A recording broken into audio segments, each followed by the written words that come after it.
include really anybody except for the people inside the room in New York originally. Right. So it was sort of a lot of people saw it as sort of a back room deal.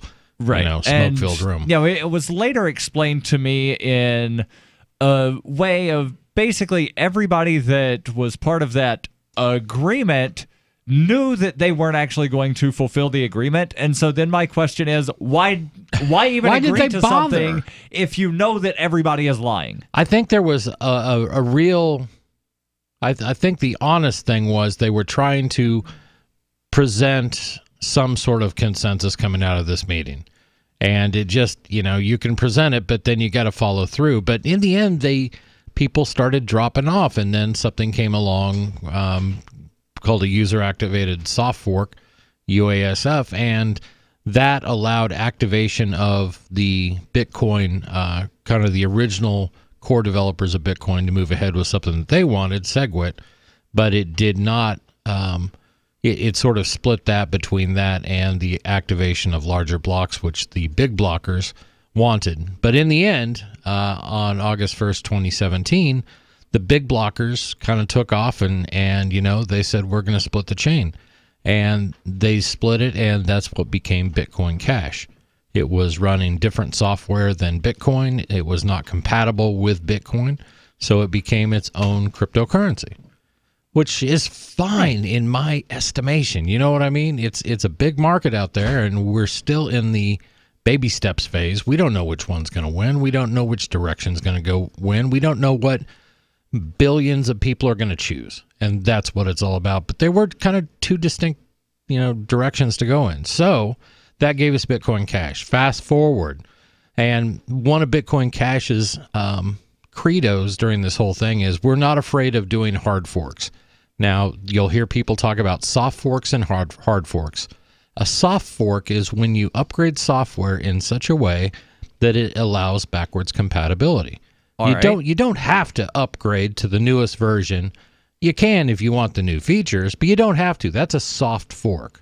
All right, so let me see if I understand this, and I'm going to give an example using a different type of technology that might be more relatable to people. Sure. So I've got a version of LibreOffice, which used to be OpenOffice. There's a new version that comes out. Right. All of the old LibreOffice files that I've had will work on this new thing. Correct. I can update it if I want to. I don't have to. Sure. So that would be the equivalent of a soft fork. Well, it truly is a hard fork would be if they say, we're coming out with a new version and everybody must upgrade because nothing's going to work anymore. Exactly, which is what Microsoft did with Microsoft Office pretty much every time they released a new version. All your old files wouldn't work anymore. Periodically. Right. Yeah. Not that I do not construe that as supporting Microsoft's method of software development. I'm just using that as an example. Right, but when you hit, Word 2010 or whatever it was that would no longer open doc files and it'd only do things in docx files. Yeah, that's a good example. And this truly was like the LibreOffice example because LibreOffice is open source development. Yes. You know what I mean? So every time they do a new version, they can choose to do a soft fork or a hard fork. A hard fork is not backwards compatible. That means that if something worked for you before, it's not going to work for you now. Right. So things work on Windows 7. They don't work on Windows 10 right. October 2019 edition. Sure. So in the Bitcoin Cash world, they made a decision early on. The developers that were working hard on this was to say, you know what, we're not afraid of hard forks. This is going to be the best way for us to move forward. So every 6 months, we're going to introduce a hard fork. And we will require, if you're going to be doing Bitcoin Cash stuff, you got to upgrade. Right. So that's the path they went down. The next one was supposed to activated today. Yes. A few hours November 15th, a few hours ago. And with that, there was a lot of contention over some of the features, and you also have a new entry into this whole thing. And that's when we get into personalities and things like that. But another group of developers have split off from Bitcoin Cash to create Bitcoin Satoshi Vision. And there's a website where you can attempt to follow some of this. I don't know what any of these numbers mean on this website. Hashwars.cash, and they have little Star Wars figures for cute. the different things. So you can kind of tell what direction the operators of this website Yeah, the Hashwars guys, lane. they've got Bitcoin SV listed at, they've got the icons Emperor, of Darth Vader, a Darth Vader, Stormtrooper, and the a Sith Stormtrooper. Lord. Yeah. So we know who the enemy is. Right. Yeah, and then they've got some androids representing Bitcoin Unlimited. Those are not the droids you're looking for. They've got Chewbacca, some dude in like a flight suit, and Luke and some other Han. guy representing Bitcoin ABC. They have, I think this is Luke and Leia for BitPrim, and I've never heard of BitPrim. No, I haven't either. I haven't And then either, they have but it's going to be another Yoda as Bitcoin XT. Yeah, another client for the Bitcoin Cash Network. That's the thing in cryptocurrencies. A lot of times, you can run different versions of software, Right. And in this case, you've got a couple different players, and Bitcoin SV, Satoshi Vision, and Bitcoin Cash, or Bitcoin ABC, they will call it. Those aren't the only two options out there. Right. And what we're seeing here is, a number of options, and some actually offer compatibility to features from both sets of software. So there's probably more to discuss here. A little bit plus more. Oh, Your there's quite a bit calls more. and thoughts. Welcome. 855-450-FREE, 855-450-3733. This is Free Talk Live. What is it costing you in vet bills for that convenience of just pulling open a bag of formulated, extruded, processed cereal bits that cost a ton of money anyways?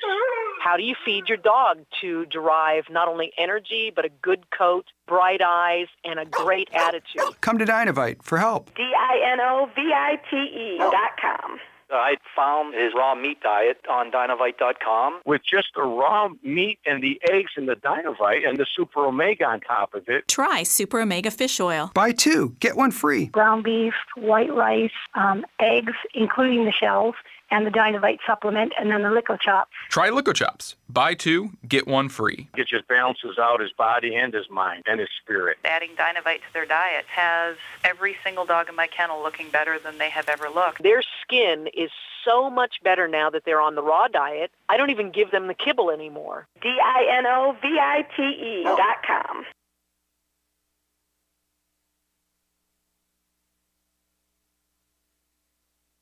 Do the letters IRS give you anxiety? I'm Dan Pilla. I've defended people from the IRS for more than 40 years. My book, How to Get Tax Amnesty, created the tax resolution industry and is responsible for helping hundreds of thousands of people. It can help you too. If you're a non-filer or facing IRS enforcement right now, your case is unique. You need real help, not cookie-cutter advice. My clients get my personal attention. Buy my book at danpilla.com and get a free consultation directly with me. That's danpilla.com. Let's start solving your tax problem right now. Pain in my neck, back, and shoulders has really gotten worse. Relief for body pain is here with Sunny Bay heating pads. Well, the last thing I want is to take another pill, so what's so good about Sunny Bay heating pads? Sunny Bay heating pads, made by Biomed DB Design right here in the USA, come in all sizes. Our extra large microwavable heating pad for back pain is designed to be large enough to cover your entire back. It's also perfect to wrap around your legs. The Free State Project has reached its goal of 20,000 liberty lovers who've pledged to move to New Hampshire and get active to achieve liberty in our lifetime. Perhaps you're trying to figure out what part of New Hampshire should be your destination. If so, consider Keene. You'll find more than 150 reasons to move to Keene at move.freekeene.com. Keene is famous for its historic, publicity-generating activism, as well as being the liberty media capital of the world. It's home to freekeene.com, New Hampshire's destination for liberty activism, news, and opinion. For years, we've been compiling over 150 reasons to move to Keene at move.freekeene.com, where you'll learn about some of what's happening here and what makes Keene a great place to live. If you love liberty, you'll probably enjoy anywhere you end up in the Shire. But do your due diligence first. Please visit move.freekeene.com for the full list of over 150 reasons to move to Keene. That's move.freekeene.com. The LRN.FM social media channels have been revamped. We've eliminated Facebook and focused on other platforms like Twitter and Mastodon, the decentralized alternative to Twitter. On our accounts, you'll find posts from multiple LRN.FM show hosts together in one place. Follow us on Twitter at twitter.lrn.fm, or better yet, move to the decentralized Mastodon social media platform at toot.lrn.fm, toot.lrn.fm. I think you'll like it. What do you shop for that you could otherwise buy at Amazon? Pretty much everything, right? Amazon has competitive pricing and they deliver, and that's a big plus. If you could plan ahead in your shopping, would you be interested in saving up to 33%? There's a catch. You have to do your shopping in Bitcoin. But imagine those savings. It's like a huge raise. All you have to do is go to saveitpurse.com. We've saved thousands, and you can too. Plan ahead and save. Saveitpurse.com. What's up next? Visit the Liberty Radio Network program guide to find out at shows.lrn.fm. That's shows.lrn.fm. This is Free Talk Live, 855-450-FREE. That's 855-450-3733. That's how you can call in and join us and bring up whatever is on your mind. We're talking about the crypto nerd wars, and there's actually, some information available. Well, there's a lot of information available in a lot of places, but you might want to check out news.bitcoin.com. I'm on the site right now. On the right-hand side, they do have something titled Fork Watch with just a list of a bunch of different articles talking about this, Bitcoin Cash, Bitcoin Satoshi Vision, nerd fight. That's basically what it is, right? It's a nerd fight. But they're calling it a hash war because, computers have hash rates or something. It's easy to belittle these sorts of things, but, Bitcoin Cash is what, the third or fourth highest market cap in cryptocurrency, which makes that number a ballpark. And this always changes. Right. Prices go up and down, but... I'm not saying it's not a valuable right. thing. I'm just saying that, the squabble, and we'll get into the minutia here in just a moment. This is why I don't think it's minutia. Do you see the market cap of Bitcoin Cash? Where you're at? It looks like, how many commas is that? Hold on, let me go to... It should be in the billions. Yeah, 7.37 billion. Okay, so when we talk about minutia and nerd fights, I think it's important to realize that this is real money. It's as real as the money. If you got some greenback dollars, it's more real than that because it's crypto. So we're talking about real wealth. And when these fights come up, it's easy to sort of dismiss it, but I don't dismiss $7 billion. No, that's a real thing. I'm not saying it's not a valuable thing that is being fought over. Sure. But the reason for the fighting, it's like when, the people in Congress, and again, news.bitcoin.com for more info on this and a bunch of other crypto-related stuff. But when people in Congress are arguing over, we should reduce the spending increase by 0.1%. No, it should be 0.5%. It's minutia. Right. It's a bunch of money. Yeah. But it's minutia. Sure.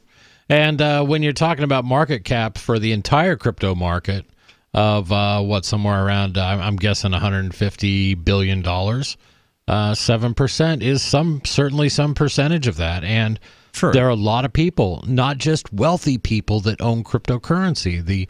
The real purpose that 186 billion right now, approaching 187. Good. Those are people that have taken their money out of the traditional finance world. They've taken it out of fiat currency and they put it in cryptocurrency, and they believe in it.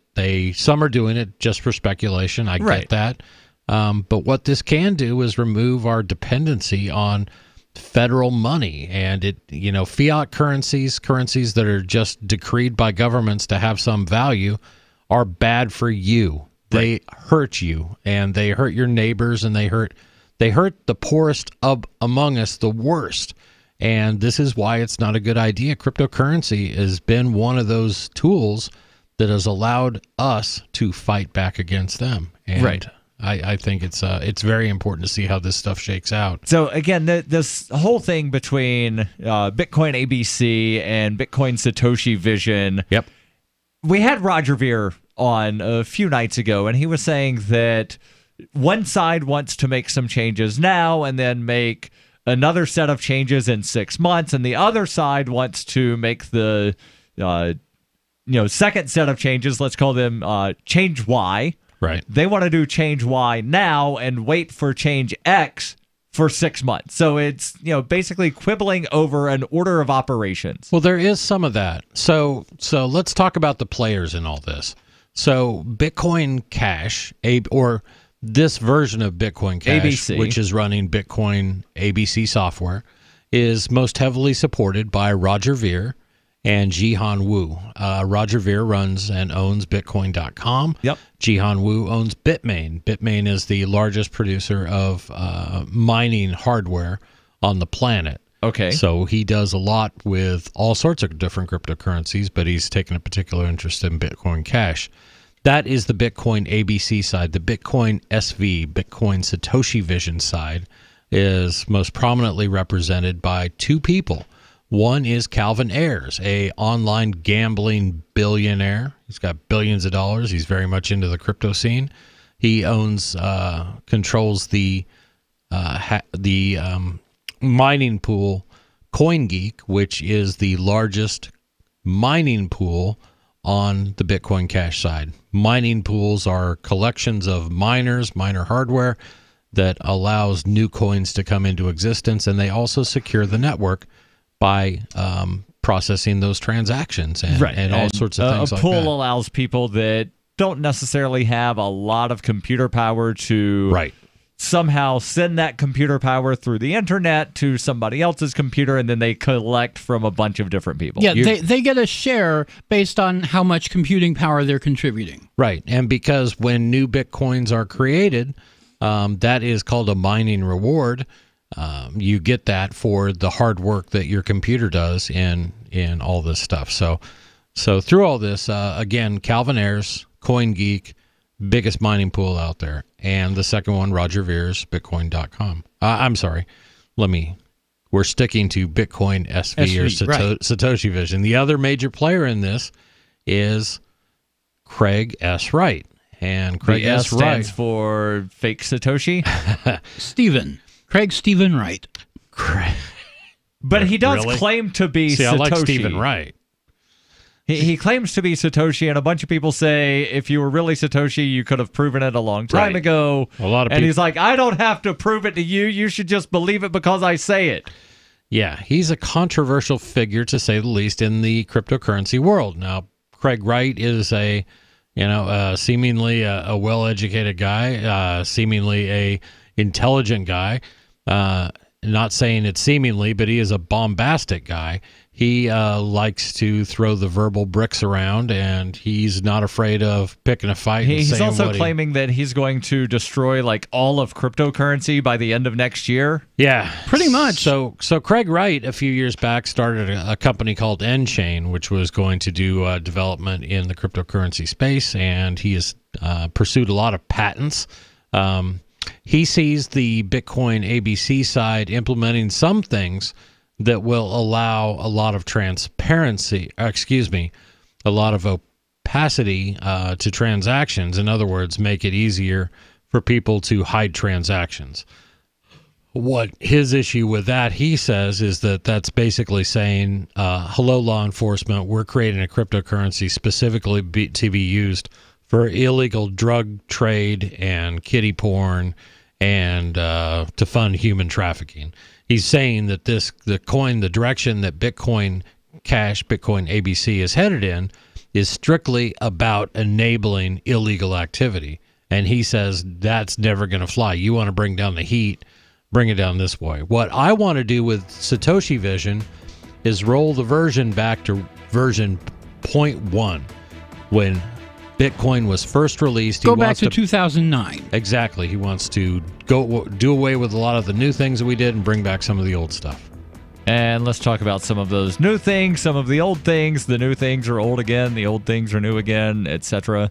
Free Talk Live. Hunters, anglers, campers, and survivalists. Get back to nature. Expand your horizons with the highest quality, most versatile, unique slingshots and sling bows on the market at slingbow.com. Slingbow products are compact and models start from just $17.98. They're perfect for your bug-out bag or storing in your vehicle. Give yourself and your loved ones the excitement and tradition of Slingbow, a new frontier in archery and truly modern twist on this primitive survival tool. Feel the thrill only at slingbow.com. Epigenetics and the Sins of the Father. GodSaidManSaid.com. U.S. colleges, new mental institutions. Close Satan's secret door. GodSaidManSaid.com. Mummies and the Sons of Ham. Alcohol and Christians. Geologists say yes to crucifixion. GodSaidManSaid.com. Which religion? Which Bible? Quantum physics to Adam's rib. Hours of text and streaming audio. GodSaidManSaid.com.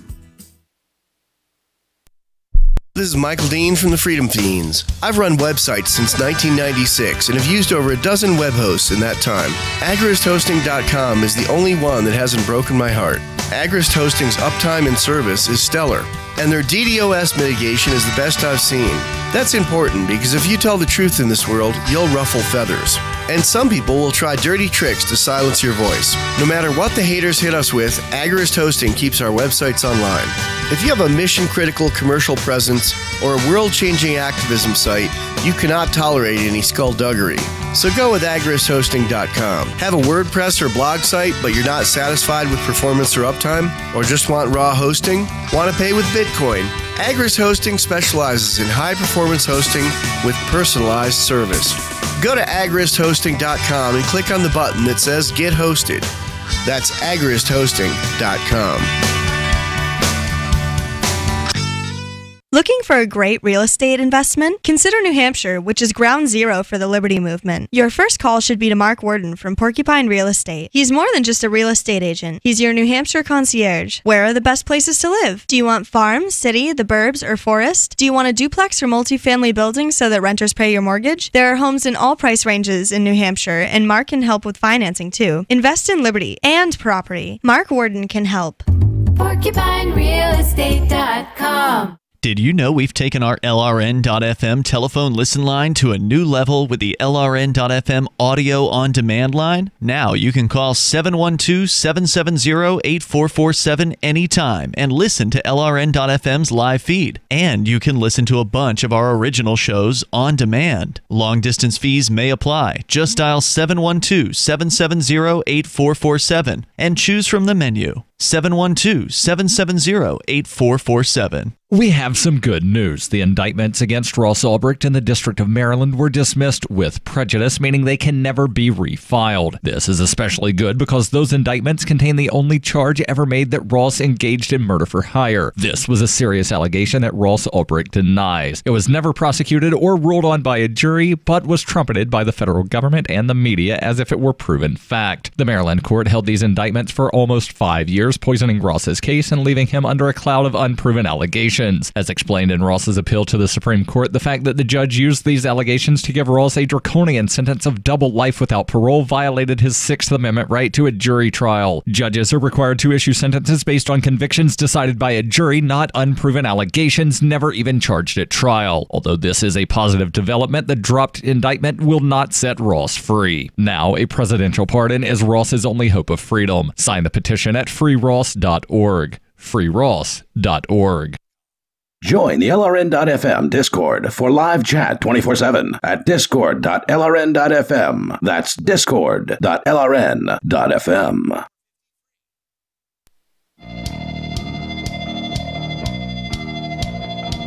This is Free Talk Live. 855-450-FREE. That's 855-450-3733. Your calls and thoughts welcome about whatever is on your mind. We're talking about the hash wars, or what I've been referring to as the nerd wars, and we still haven't gotten into, and Chris, I know you took issue with me calling it the minutia of why they're battling. Yeah. It's not that I take issue with the term minutia. It's just I think it is important because it's real money. That's it. Right. And, Yeah, it is. Minutia can be important. It just seems to be, it's a minor quibble. Oh, yeah. That instead of just, settling it like, grown adults like they supposedly are. Supposedly. They're like, we're going to wind some of them up are adults, but going to war. Right. And one of the things somebody posted in the Discord chat, and you can find that over at discord.lrn.fm. There's a bunch of different chat rooms. This was posted in the on-air chat room, again, discord.lrn.fm. They said one of the things is 32 megabyte blocks versus 128 megabyte blocks. Yeah. And right now, Bitcoin Cash is nowhere near either 32 or 128 or nobody's 3.2 for that matter. Nobody needs all that space yet anyway. Right. Yeah. And then, but that is part of the difference in directions. And Chris, you mentioned one of the things was canonical something. Transaction ordering. Yeah. So basically, as things are timestamped, they would get put in a queue based on when they were timestamped. And I said, how has that not already been a thing? Because one would think that transactions would get processed in the order that they were put there. Now, I can understand, somebody puts a higher fee on that, so then that would sort of jump to the front of the line, but then otherwise everything should be processed in order. Assuming all things created equal. Yeah.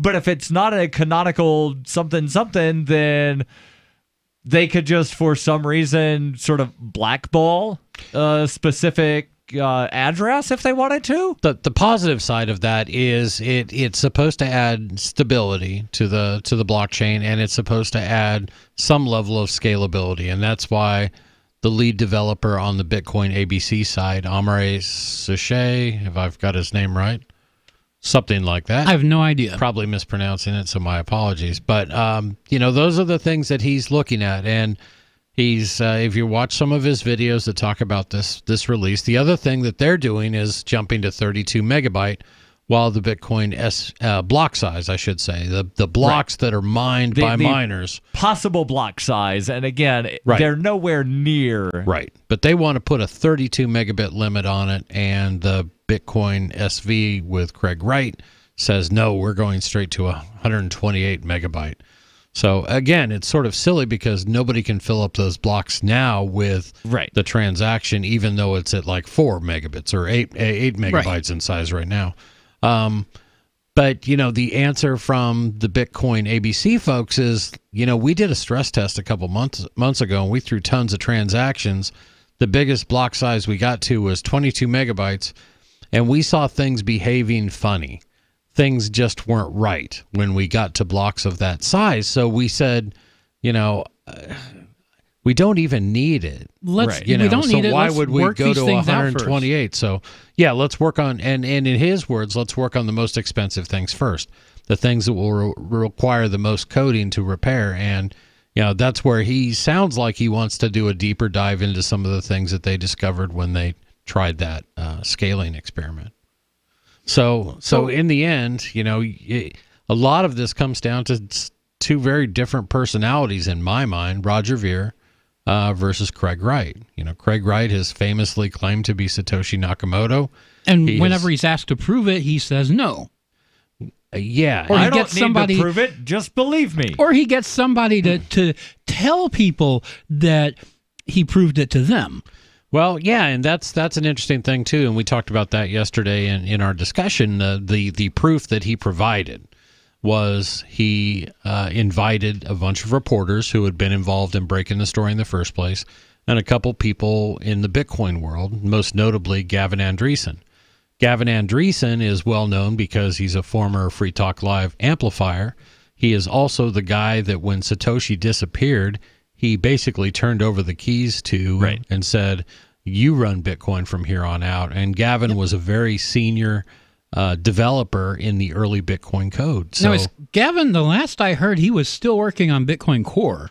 No. Has he moved on from that? I think he left Bitcoin Core some long time ago. Yeah, that's been a while. I thought he was doing some stuff with Bitcoin ABC. So did Gavin wind up saying Craig is Satoshi? Well, here's what happened. So he invites these people into this hotel room, and they bring in, Craig provides a laptop that's still sealed in the box. They unbox the laptop.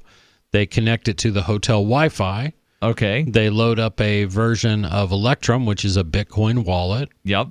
And they then proceed to... Craig is given the computer. Craig does a couple things, and he produces what appears to be a message signed by one of Satoshi Nakamoto's private Bitcoin keys. All right. Now, the problems with that are nobody saw him actually do it.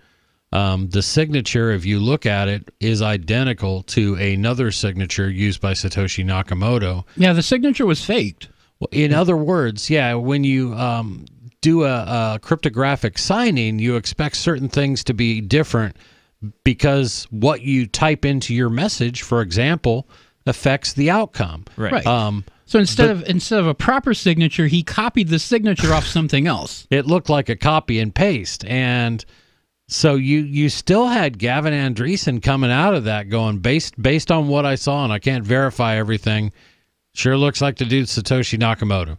That's what Gavin said coming out of that. But yeah, you're right. I did look him up. Gavin had his commit access to Bitcoin Core revoked. Yes, he was very much on the big blocker side. And Darryl, you and I have met Gavin. He's a super guy. Yeah, he lives right down the road here in Amherst, Mass. Yeah. I think he was at one of the conventions. He was. He's been interviewed on this show before. Yeah, he was like the one speaker or panelist that was not from New Hampshire. Yeah. But actually the guy that Satoshi turned the keys over to. So I think it's pretty cool. Yeah.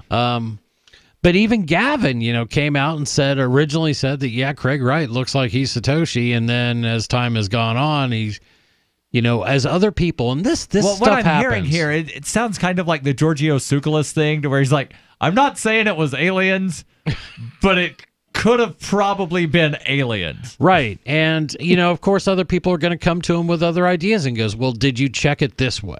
Did you do this? Right. And Gavin would go, well, no, we didn't even think about it at the time, So these sorts of things happen, but it doesn't look like he's really Satoshi. Yeah. Let's go to the Discord call-in line. We've got Wikiwea calling in. Wikiwea, you're on Free Talk Live. Go ahead with your thought. Oh, hey there. I just wanted to ask what you guys think of IOTA. I don't know much about it, but I've just seen YouTube videos and stuff, and I just thought it was quite interesting. Do you guys have an opinion? I haven't. My opinion's like 6-7 months old because that was the last time I really looked at it. IOTA is some kind of crypto that doesn't use a blockchain, and it's supposed to allow your toaster to talk to your light bulb for some weird reason. I still don't know why. You have me at a disadvantage because I have not heard of this. Sure. Yeah. So the IoT of IOTA stands for Internet of Things. Right. And it's supposed to do some kind of something for Internet of Things. I'm not necessarily a fan of IoT devices. That's okay. But the idea is that we're going to have all these devices that are all going to be connected together, right? And because right now I've got a elliptical exercise machine in my house that's got an IP address. Why, I don't know, but it does. So that you can stream Hulu? Right. But people will have all sorts of things that are connected to the internet. The idea is that these things are going to communicate. There's going to be a cost, and we need to have some way of these machines to be able to pay each other. I'd like to come back to this call, Darryl. Could we finish our conversation? If you got more, hang the line. Your calls and thoughts welcome. 855-450-FREE. That's 855-450-3733. This is Free Talk Live. Does your dog itch, scratch, stink, or shed like crazy? Come to Dynavite for help. Order a 90-day supply of Dynavite. Dynavite for life. Pick up 2 tubes of Doggo Suds. Get the 3rd tube free. Peppermint, tea tree, lavender, Doggo Sud shampoo. Made with all-natural coconut, jojoba, aloe. Great for healthy skin and soft, shiny coats. But no itchy, harsh chemicals. Lather up, rinse away. Try Doggo Suds. Buy 2, get 1 free. At Dynavite.com. DINOVITE.com. The Liberty Dollar was so successful that the United States government had to take it down, and its founder, Bernard von Nothaus. Now Bernard's son Extra has launched Liberty Dollar 2. LD2 is a cryptocurrency, but each token is backed by the same gorgeous fine silver rounds that Liberty Dollar has always been known for. Your silver is secured in an audited vault and can be redeemed at any time. There's only a few thousand LD2 Zero tokens left in the crowd sale at ld2coin.io. Get yours. ld2coin.io. Hearing a lot about CBD these days? Yes, but which CBD products can you trust? Which website can provide proper education about CBD along with high-quality products? The answer? CBDonly.com. CBD, or cannabidiol, is one of hundreds of compounds found in the cannabis plant and one that contains a variety of medicinal benefits. Many doctors are starting to recommend CBD to their patients as an alternative or supplement to some pharmaceutical medications. CBD is becoming widely known to relieve pain, inflammation, and anxiety. Unlike THC that is found in the plant, CBD does not have psychoactive effects. In other words, it does not give the effect of being high. All CBDonly.com products are lab tested to ensure the highest quality standards. Shop CBDonly.com for CBD oils, edibles, vapes, skincare, even CBD for your pets. That's CBDonly.com. And to receive 15% off your order on CBDonly.com, use discount code CBDNOW. Remember, shop for CBD products you can trust. Shop CBDonly.com, your CBD superstore. Is spreading the message of liberty, cryptocurrency, and peace around the globe worth $2 per month to you? As you may already know, in addition to our internet feed, LRN.FM broadcasts on free-to-air satellite across North and Central America, as well as Sub-Saharan Africa. And we've been available on satellite for free 24/7 since 2010. The LRN.FM free-to-air satellite signal is reaching some of the most oppressive regimes in the world, and there's no doubt our ideas are making an impact. You can learn more about the channel's impact by watching the 3-minute video at fund.lrn.fm. If you'd like to help free minds globally with our ideas of liberty, cryptocurrency, and peace, you can donate as little as $2 per month via fund.lrn.fm. You can help us continue and expand our satellite broadcast to multiple continents. Visit fund.lrn.fm today, and thank you for your help. Don't forget to share the link on social media. That's fund.lrn.fm. If you want to know the latest about Free Talk Live before we go on the air, all you need to decide is how you want it delivered. It's your choice. Visit news.freetalklive.com. You can get emailed announcements and participate in contests via our email updates list. Plus, we have a Twitter account that you can follow and a Facebook page where you can become a fan. So visit news.freetalklive.com to get news about Free Talk Live as soon as it's announced and the way you want it delivered at news.freetalklive.com. That's news.freetalklive.com. Are you tired of governments murdering people around the world? Stop using their money. There is an alternative. Bitcoin is a stateless, free market, non-political currency. Bitcoin cannot be inflated or controlled by any government. By using their money, you are helping the state. Stop doing it. You have an incredible alternative available now. Learn it, use it, spread it. Get started with Bitcoin at bitcoin.com. That's bitcoin.com. You're listening to the best liberty-oriented audio streamed around the clock, on the air, and online. This is the Liberty Radio Network at LRN.FM.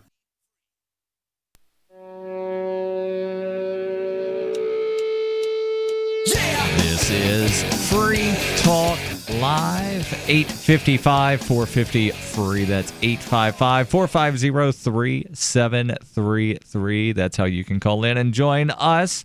The us in studio tonight is Darryl, Michael, and Chris. And we'll get back to the phones in just a second, but I want to tell you about my pillow because it's a good pillow. I really, really like this pillow. I've had it for a couple of years now. Chris, you said you've had one for a few years longer than me. I bought mine when we still lived in Pennsylvania, so we're coming up on 5 years I've had mine. All right, and the My Pillow, that's the brand name. It's guaranteed to last you 10 years. So hopefully it'll last you at least 5 more than you've already had it, and then you can let us know if it does last those 10 years. I suspect that at 9 years or so, then I'll probably find some fatal flaw with it and call up the fine folks at My Pillow and get a new one. And if you don't like the pillow in the first 60 days, you get your money back. So you really have nothing to lose. You either get a really good pillow that lasts you a decade, or you just borrowed a pillow for 2 months. Go to mypillow.com. Get 2 MyPillow premium pillows for one low price and get free shipping on all orders when you use promo code FTL. And remember, if you don't like it for some reason in the first 60 days, you can return it for a refund of the purchase price. That's mypillow.com, promo code FTL. So let's go back to Wikiwea calling in on the Discord line. Wikiwea, you had asked what we thought of this cryptocurrency called IOTA that is supposed to somehow allow all kinds of Internet of Things devices to send cryptocurrency to one another for some reason. I still don't know why my toaster needs to send crypto to the light bulb. Right. But that's the idea. The idea is that these things will need to have some sort of financial acumen scripted into them, that you would want these sorts of things, and you would want to do sort of micropayments, tiny fractional payments. I still don't know why the toaster needs to pay the light bulb. It's economics, Darryl. No, the light bulb needs to pay the toaster. Right. Or I need to pay the toaster. But in either case, what this would allow is transactions that are much smaller. Think of it, what if your power company said that when your toaster runs, we're only going to charge you for the actual amount of electricity used by your toaster? I'm like, wow. So I don't just get this lump bill? No. It may cost like 0.004 cents to toast a piece of bread if you signed up for that. So maybe your toaster's sending some amount of funds to the electric company. So a lot of these things are solutions in search of a problem. And yes, and that's exactly what this sounds like. Yeah, but it is sort of planning for the future. So IOTA does things completely differently. I think everybody's heard the term blockchain. Right. And that's when a bunch of transactions get built into a block. And once that block is processed, it is added to the chain, hence the term blockchain. Right. When we're talking about IOTA and some other big projects, what we're talking about are DAGs and tangles. DAGs. DAG is a acyclic graph. What's the D? A distributed directed acyclic graph. And that's just basically a different way to store a large amount of data. The big promise out of IOTA early on was virtually no transactions, no mining necessary, no transaction fees, I should say. So it would be very suitable to very, very, very tiny payments. And again, there were a couple of things that IOTA did, and let's talk about IOTA specifically. First of all, they rolled their own cryptography. So all these things, Bitcoin and Ethereum and IOTA, they all function using cryptography to secure their transactions. And one sort of best practice is you use standards. Right. You use products that, and even if they're open things source that have been products, tested. they have, and they're used by millions of people in different solutions, and everybody's looking at it to try to find an exploit. So the folks at IOTA, when it first came out, they rolled their own. They came up with their own, and that really, for me personally, it really turned me off to the project. It did not give me a warm feeling that these guys knew what they were doing. Wikiwea, what are your thoughts? Yeah, that's cool. I don't understand that much about crypto, so I can't really chip in on what you've just said.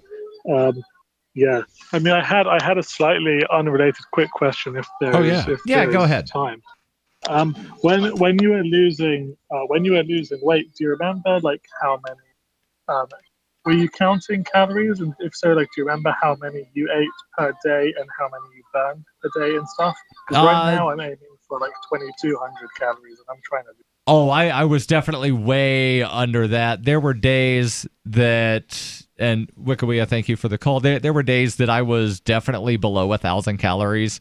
Probably a few days where I was at close to 600. I do not recommend that for anyone without doctor's supervision. That doesn't sound very healthy. Were you exercising heavily too at the same time? Yes. Yes, I was, which is why I don't recommend that to anyone at all unless they're under doctor's supervision.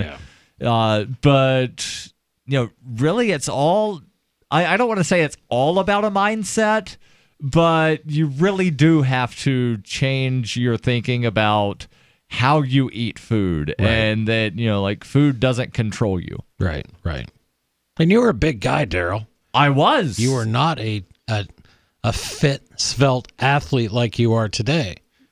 You were twice the man you are now. Almost twice. Yeah, I was well over 300 pounds, about 317. Yeah. At the heaviest that I'm aware of, having stepped on a scale. And right now I'm 193, 194. Yeah, I'm looking good. I would like to be about 20 pounds lighter, but I feel good. Right. I'm, running as fast as I was a year ago. Right. And I'm running further. Running further, about to do my 10th half marathon coming up second weekend of December. Just finished the second marathon, knocked 5 minutes off the personal record in New York, and I'm already signed up for 2 marathons next year. And on January 9th, I will sign up for 30 hours on the Ghost Train because I apparently am a crazy man. I'm going to just bring I this will up. agree with that one. I'm just going to bring up one name, Jim Fix. Who? Yep. Didn't he? Wasn't he the guy who exercised like all the time? He wrote and then books. Died of a heart attack. It was The Joy of Jogging, and he was like the one guy who was like fundamental in America turning to jogging for exercise, and he created this whole boom. Didn't he just drop dead of a heart attack? Dead in the middle of heart attack in the middle of a run. So, Wikipedia says his genetic predisposition for heart problems and other previous lifestyle factors may have caused his heart attack. Oh, God. But it was 52. 52 years old, drops dead of a heart attack. So just, it's a cautionary tale, Darryl. Have a cheeseburger every once. Drink a beer every once in a while. The thing about him is he had a good life. So, what the hell? It's so how you live. If I make it another dozen years, I'm fairly certain I'll have run at least one 100-mile ultra marathon. Would love to do the 7-continent challenge. Are these the things that bring you joy in your life? Do you feel a sense of fulfillment, a sense of, is this all Darryl's about now? I guess that's my question. Is like this doing things that I didn't think I could previously do? Okay. So that is the motivating factor. Yeah, like what else can I do? Like, well, I guess when I first did a half marathon, it was to see, can I do this? Right. And then I enjoyed it. And then I did another one. And then I did another one. And I've done 6 so far this year. Can't these all just count towards your super marathon? No. Can't you just add them all up? No, that's not how. Done? That's not how things work. Well, it should be. But yeah, it's interesting what motivates people and what people look back on in life as the things that made them the most happy. Yeah, and if you're interested in learning more, I did recently publish a book about it, Lapping Everyone on the Couch, How I Lost 145 Pounds and Became a Runner. You can find it on Amazon or wherever books are sold. Nice. So is there more to say about the crypto nerd wars of November we never even got into Craig Wright's little personality issue. Well, Craig Wright, I did say he was an abrasive person, and he has recently threatened to he's made destroy all of crypto. Yeah, he says that Bitcoin Cash, Bitcoin ABC will cease to exist once he's done with it. He will bankrupt everybody in the project because he can throw more mining power at it for longer periods of time than they can afford to. He will make it so that he just basically says he's going to bankrupt everybody in that space. He's made other allegations outside of the Bitcoin Cash war. For example, that he is aware of a bug in the Bitcoin blockchain that will, quote, erase every coin in the next 6 months. Your calls and thoughts welcome. This is Free Talk Live.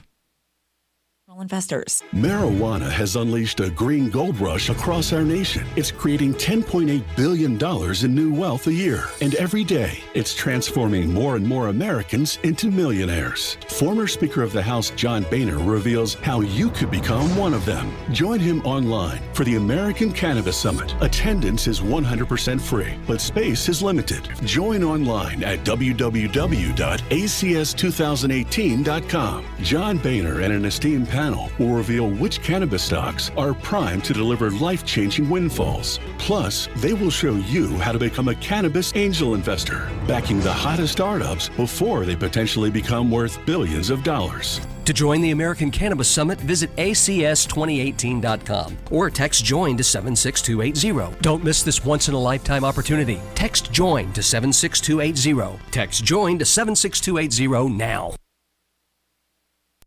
I love My Magic Mud. I drink a lot of coffee. I had stains on my teeth. Then I found My Magic Mud, and I was told it would remove stains. So I paid attention when I brushed the first time. My Magic Mud is black tooth powder, and the difference it made in my teeth in one application was noticeable. With 4, my teeth were as white as you normal folks out there. Please go to mymagicmud.com and buy a jar. There's 150 applications for $25. You can use Bitcoin, mymagicmud.com. Some of you asked, and now we've delivered. LRN.FM's live Keene, New Hampshire studio shows are now streamed in HD on Twitch. Visit our channel at twitch.lrn.fm and give it a follow. If you have Amazon Prime, you get 1 free subscription on Twitch. If you use it on our channel, Twitch will give LRN.FM a monthly piece of your Prime subscription cost. So please watch, follow, share, and subscribe to twitch.lrn.fm. That's twitch.lrn.fm. You're listening to the live edition of Free Talk Live. Hour number 2 is next after the news here on the Liberty Radio Network at LRN.FM. From Keene in the Shire, the Liberty Media capital of the world, this is Darryl W. Perry, host of FPP Radio News for Thursday, November 15th, 2018. Silver is trading at $14.13 per ounce. Gold is valued at $1,209 per ounce. Zen is trading at $12, and the average price of Bitcoin is $5,513. Antiwar.com reports a new report from Brown University is aiming to provide a close estimate of the overall cost to the U.S. government of its myriad post-9/11 wars and assorted global wars on terror. The estimate is that $5.933 trillion has been spent through fiscal year 2019. This is, of course, vastly higher than official figures, owing to the Pentagon trying to oversimplify the cost into simply overseas contingency operations. It is only when one considers the cost of medical and disability care for soldiers and future such costs, along with things like the interest on the extra money borrowed for the wars, that the true cost becomes clear. That sort of vast expenditure is only the costs and obligations of wars so far, and with little sign of them ending, they're only going to grow. In particular, a generation of wars is going to further add to the medical cost of veterans being consistently deployed abroad. Starting in late 2001, the U.S. has engaged in wars in Afghanistan, Iraq, Syria, Pakistan, Yemen, and elsewhere around the world. Many of those wars have become more or less permanent operations with no consideration of ending them under any circumstances. Zencash has changed their name to Horizon to better represent their transition from a cryptocurrency to a pioneering platform that protects consumer data. They're working towards the day when anyone will be able to build privacy-based applications on the Horizon platform and generate income from them. This will allow Horizon to bring thousands of real-life services to the community. Learn more at horizon.global and join the Horizon community. HORIZEN.global. UPI reports President Donald Trump on Wednesday endorsed a bipartisan criminal justice reform bill that would ease certain mandatory minimum sentencing laws. Trump praised Republican and Democratic lawmakers for working together on the bill known as the First Step Act, which he said provides reasonable sentencing reforms while keeping dangerous and violent criminals off our streets. During an event at the White House, Trump said these members have reached a bipartisan agreement on prison reform legislation. The measure adds 4 provisions to a version of the bill that passed through the House in May that would provide $50 million annually to the Bureau of Prisons for the next 5 years to provide prison programs including education, drug treatment, and job skills training in hopes of reducing recidivism. The provisions include reducing the 3 strikes penalties from a lifetime sentence to 25 years in prison, reducing minimum sentences after 1 prior conviction from 20 years to 15, and reducing mandatory minimum sentences that go into effect when a firearm is used during a violent crime or drug offense. None of these provisions would go into effect retroactively. It would retroactively apply the Fair Sentencing Act of 2010, reducing the disparity in sentencing guidelines between crack and powder cocaine offenses. The bill has been endorsed by the Fraternal Order of Police, who attended the Wednesday event. Trump said the administration has worked closely with law enforcement while composing the bill. Born into a devastating world and raised among the crowd, the Cloudwalker assumes a new identity and begins the unrelenting quest for truth. In this epic journey, he discovers dark secrets about aspects of his previous life that he once trusted. Through the Journal of the Cloudwalker, he shares both the traumatic hardships and the eternal beauties of his experiences. Fueled in the beginning by his unsettling thoughts and emotions, he learns how to find peace with everything he has woken up to. Dear Society by the Cloudwalker is available from Amazon.com and all major bookstores. Antiwar.com reports on Wednesday, in a vote heavily along party lines, the U.S. House passed the Manage Our Wolves Act 201 to 187. The vote effectively blocked all debate on the war in Yemen and precluded that conflict from coming up for a future vote. This is the second straight year that an attempt to challenge America's unauthorized involvement in the Yemen war under the War Powers Act has been derailed by House leadership through last-minute rule changes. This time, it required tying the rule change to a vote about gray wolves. This led to a bizarre situation where they were debating the constitutionality of the Yemen war on one side and the desire to shoot gray wolves on the other. This was meant to give cover to lawmakers to say they were voting because of the wolves instead of the unpopular Saudi-led war on Yemen. The close vote and near universal 6 to 172 vote by House Democrats may suggest that there will be a shift in a future vote on the Yemen war when the Democrats take over the House next year, though their leadership has been similarly inclined to let the wars go unchallenged in Congress. This has been FPP Radio News. Online at fppradio.com. It's the Onion Radio News. JCPenney abandons its 45-second sale. This is Doyle Redland reporting. Word came today from JCPenney headquarters in Plano, Texas, that the retail giant will discontinue its 45-second sale. The bargain bonanza, in which all JCPenney merchandise is discounted by 60% for 45 seconds starting at 1 p.m. daily, simply wasn't pulling in enough revenue. CEO Alan Questrom. The 45-second sale drew very strong customer response, but regrettably, only a handful of shoppers actually got to capitalize on our fantastic prices due to the horrific injuries they sustained during their stampede to the cashier. Questrom added that plans are in the works to create a longer 2-minute sale intended to give frantic shoppers at least a fighting chance to enjoy incredible store-wide savings. Doyle Redland for the Onion Radio News, online at theonion.com. This is the Onion News Network.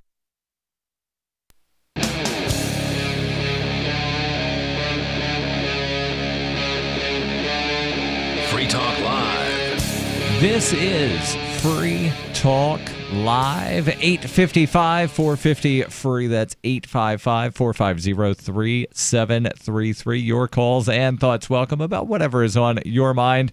We had been talking about the hash wars, or what I'm referring to as the crypto nerd wars. Us in studio tonight, by the way, is Darryl, Michael, and Chris. And now let's actually talk about something that we teased last night. And normally, if we tease a story, we'll start the show with it.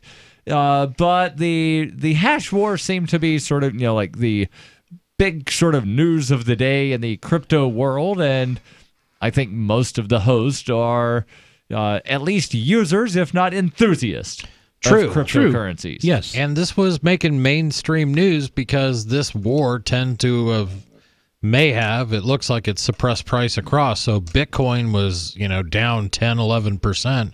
Right. As were almost all other cryptos. And this is like the only newsworthy thing going on. Well, there were also non-crypto commodities that were down, where silver at one time, I think earlier today, dropped below $14 an ounce. Gold had dropped, I think, below $1,200. Yep. So, it's not just crypto that's down. So there's something else that's going on, probably. Here's a good story, just because I thought it was interesting. But I had an older gentleman come in. He's visiting from Missouri, came into our shop, and he wanted to know about Bitcoin. All right. So yesterday, he bought some Bitcoin. He bought $20 worth of Bitcoin. Nice. He was thrilled. It was his first time, so this is really cool. He starts calling me at like 9 o'clock this morning before we're even open. He's like, I'll just be in. I'll talk to you then. He comes in and he's like, hey, I couldn't help but notice you guys also sell silver. Like, we do. So he's looking at some silver rounds that we have, and he settled on I think it was a It was an Australian 1 ounce piece. Okay. And he wanted to buy that. He's like, I want to pay for it with crypto. Nice. So he actually bought silver. He bought crypto one day, and then he used his crypto to buy silver the next day. It was. So today I learned that you sell silver. I do. I've been to your store dozens of times and never knew that. Yeah, we've got some silver rounds in there. Yeah, so let's jump into this story. And of course, you are free to call in, talk about crypto, but we're going to change topics here and talk about borders, because we teased this particular story last night. We spent a good amount of time talking about American borders, but let's talk about the history of borders, specifically in the Middle Ages, in Europe.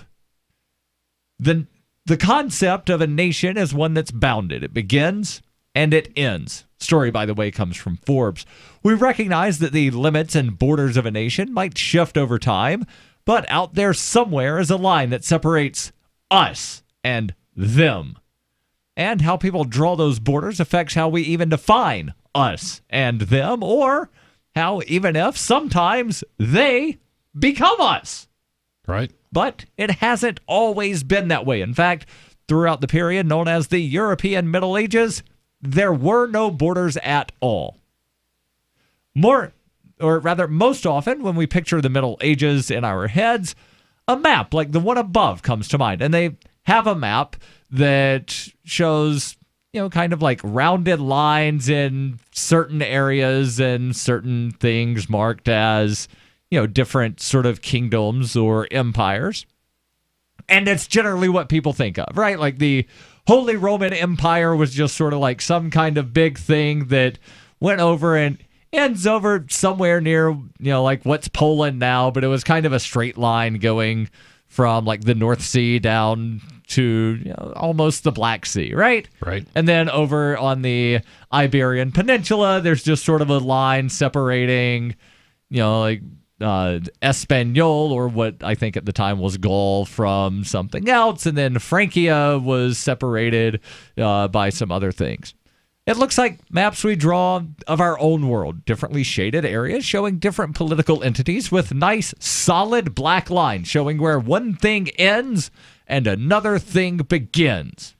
But the reality of the past was much messier. People traveled constantly throughout the Middle Ages. Their mental world was large and was always more than just their locality. Merchants, such as the Jewish author Benjamin of Tudela, carried goods throughout the Mediterranean. Pilgrims, such as the Iberian Muslim Ibn Jubayr and the Frankish Christian Bernard the Monk, traveled thousands of miles back and forth between Islamic and Christian lands. Monks became refugees from Viking attacks, sometimes permanently settling in new locations for centuries. Even on a more local level, it was not terribly uncommon for commoners throughout Europe to travel dozens of miles to visit churches thought to perform healing miracles or to celebrate feasts in honor of favored saints. To accommodate these travelers, elaborate systems of hospitality developed, held over in some ways from the ancient world, to welcome new arrivals and shepherd them safely on their way to the final destination. None of this, of course, means that these travelers weren't moving between things. Certainly they understood that. It's just that those things travelers moved between were more temporary, sometimes even ephemeral, and often simply didn't seem to matter a whole lot. Communities throughout pre-modern Europe were predominantly defined by people, not geography. Right. And that's the thing that, and I'm pausing from the story here, that's the thing that a lot of people can't really comprehend in the present day, to where you look at a map and things are clearly defined and there are very few pieces of land anywhere on the planet that are not claimed as part of some country somewhere. Sure. Right. Because people tend to think in present day that geography is tied to a government, or government rather is tied to geography, not that government or a governmental institution is tied to a group of people. True. I've always kind of looked at the border question as borders are a necessary part if you're going to have states, if you're going to have nation states, if you're going to have subdivisions and things like that. They they have to have some area that they claim as their own. You know what I mean? I disagree. No, I'm not saying it's right. I'm just saying that... No, I'm not saying it's necessary. Okay. So please explain. Well, let me continue with the article. Oh. The Latin word imperium, for example, is often translated as empire. But it's more accurate to say it means authority or power. In other words, empire in the Middle Ages was simply the people over whom the emperor exerted his power. Right. That power, at least in theory, moved with the people into different geographic spaces and lasted until those subjects attached themselves to another person in power. This wasn't required, and sometimes it wasn't even possible. Pilgrims, for example, could come and go, still be a Frank or a Lombard or a Saxon. Italian cities such as Venice set up trading quarters in foreign cities that were effectively governed by Venetian laws. Religious identity, for example, often trumped any other and determined who was in charge of whom. For example, and again, pausing from the article here, for example, in the town of Medina, or actually the city of Medina, back in the Middle Ages, you would have Muslims, Christians, Jews, and pagans living in the same neighborhoods as one another, but all governed by completely different codes. Right. So it wasn't that geography dictated anything. It was the people who were governed by the sets of laws to which they agreed. Which is why I say I disagree that it's necessary for a governing institution to be tied to geography. It can be tied to a people, religion, ethnicity, whatever. Right. And I would argue that in today's modern world, in its modern usage, it is most closely aligned. Well, modern day, it is aligned to geography. Right. I'm saying it doesn't have to be that way. Especially with, and I realize the term globalization to some is sort of a naughty word, but as people do become, and I think some people are more nomadic now than they used to be, where I realize, at one time, groups of people would move from one place to another, but now, so many global businesses, the ease of travel, you could work anywhere in the world at any time, and even between places. There's more, plus your calls and thoughts. 855-450-FREE. This is Free Talk Live. We have some good news. The indictments against Ross Ulbricht in the District of Maryland were dismissed with prejudice, meaning they can never be refiled. This is especially good because those indictments contain the only charge ever made that Ross engaged in murder for hire. This was a serious allegation that Ross Ulbricht denies. It was never prosecuted or ruled on by a jury, but was trumpeted by the federal government and the media as if it were proven fact. The Maryland court held these indictments for almost 5 years, poisoning Ross's case and leaving him under a cloud of unproven allegations. As explained in Ross's appeal to the Supreme Court, the fact that the judge used these allegations to give Ross a draconian sentence of double life without parole violated his Sixth Amendment right to a jury trial. Judges are required to issue sentences based on convictions decided by a jury, not unproven allegations never even charged at trial. Although this is a positive development, the dropped indictment will not set Ross free. Now, a presidential pardon is Ross's only hope of freedom. Sign the petition at freeross.org. freeross.org. Bitcoin.com is delighted to announce their latest partnership with the gift card specialists at eGifter. With many of the world's leading brands on their roster, it is now easier than ever to get the gift cards of your favorite brands with Bitcoin Cash. To get started, just follow these simple steps. Visit giftcards.bitcoin.com, pick the gift card you want, follow the instructions on your screen, and make your payment using your Bitcoin Cash wallet. Sit tight and your gift card will be delivered to you as soon as it's ready. That's giftcards.bitcoin.com. Your property and your family are precious. Protect them with Blink, like we have. Blink motion-activated HD cameras are wire-free, set up fast, and their batteries last up to 2 years. Blink's live feed option lets you monitor what's happening at home anytime, anywhere, from your smartphone. No contracts, no subscriptions, and Blink works with Alexa. Get your Blink camera system starting at less than $100 by visiting blinkprotect.com/FTL. blinkprotect.com/FTL. This is the Onion Week in Review. Apparently oblivious of the dismal fiscal climate, local dog Digby is wolfing down kibble as if the United States isn't in a economic crisis. Sources say the shockingly selfish 4-year-old German Shepherd appears callously unswayed by the constant stream of gloomy market forecasts and continues gorging on brand-name pet foods, milk bones, and table scraps as if the U.S. unemployment rate hasn't been above 8% for the past 3 years. Here we are tightening our belts while this dog scarfs down bowl after bowl like the Dow Jones Industrial Average has gone through the roof or something. You think that he'd think twice since U.S. credit rating's been downgraded, but Digby doesn't give a damn. Ain't that right, Digby? You don't give a flying do you? The Onion solemnly bids farewell to the 22 crew members who perished during the production of today's Week in Review. You will be missed. For more, visit theonion.com/newsbeat. This is the Onion News Network. So you've heard all 3 hours of the latest episode of Free Talk Live, and you're still hungry for liberty-oriented audio content? Did you know that we have another 24/7 audio stream at LRN.FM? The Liberty Radio Network airs the latest episodes of some of the best liberty-oriented podcasts on the internet around the clock. In addition to recorded content, you'll also hear live shows like Free Talk Live, originating from our Keene, New Hampshire studio. So listen anytime at LRN.FM. That's LRN.FM. So you've signed the Shire Society Declaration and are planning your move to New Hampshire to be around more liberty-oriented people. Next, sign up for the Shire Society Forum at forum.shiresociety.com. There are a bunch of people there who are already in the Shire, and they want to meet you. If you're already in the Shire physically, you should also come by the forums. Remember, not everyone uses Facebook. New people are signing up for the Shire Society Forum every month, so drop in and say hello at forum.shiresociety.com. Do you love Twitter? Make sure you favorite the LRN.FM Twitter account so you can receive our tweets at twitter.lrn.fm. That's twitter.lrn.fm.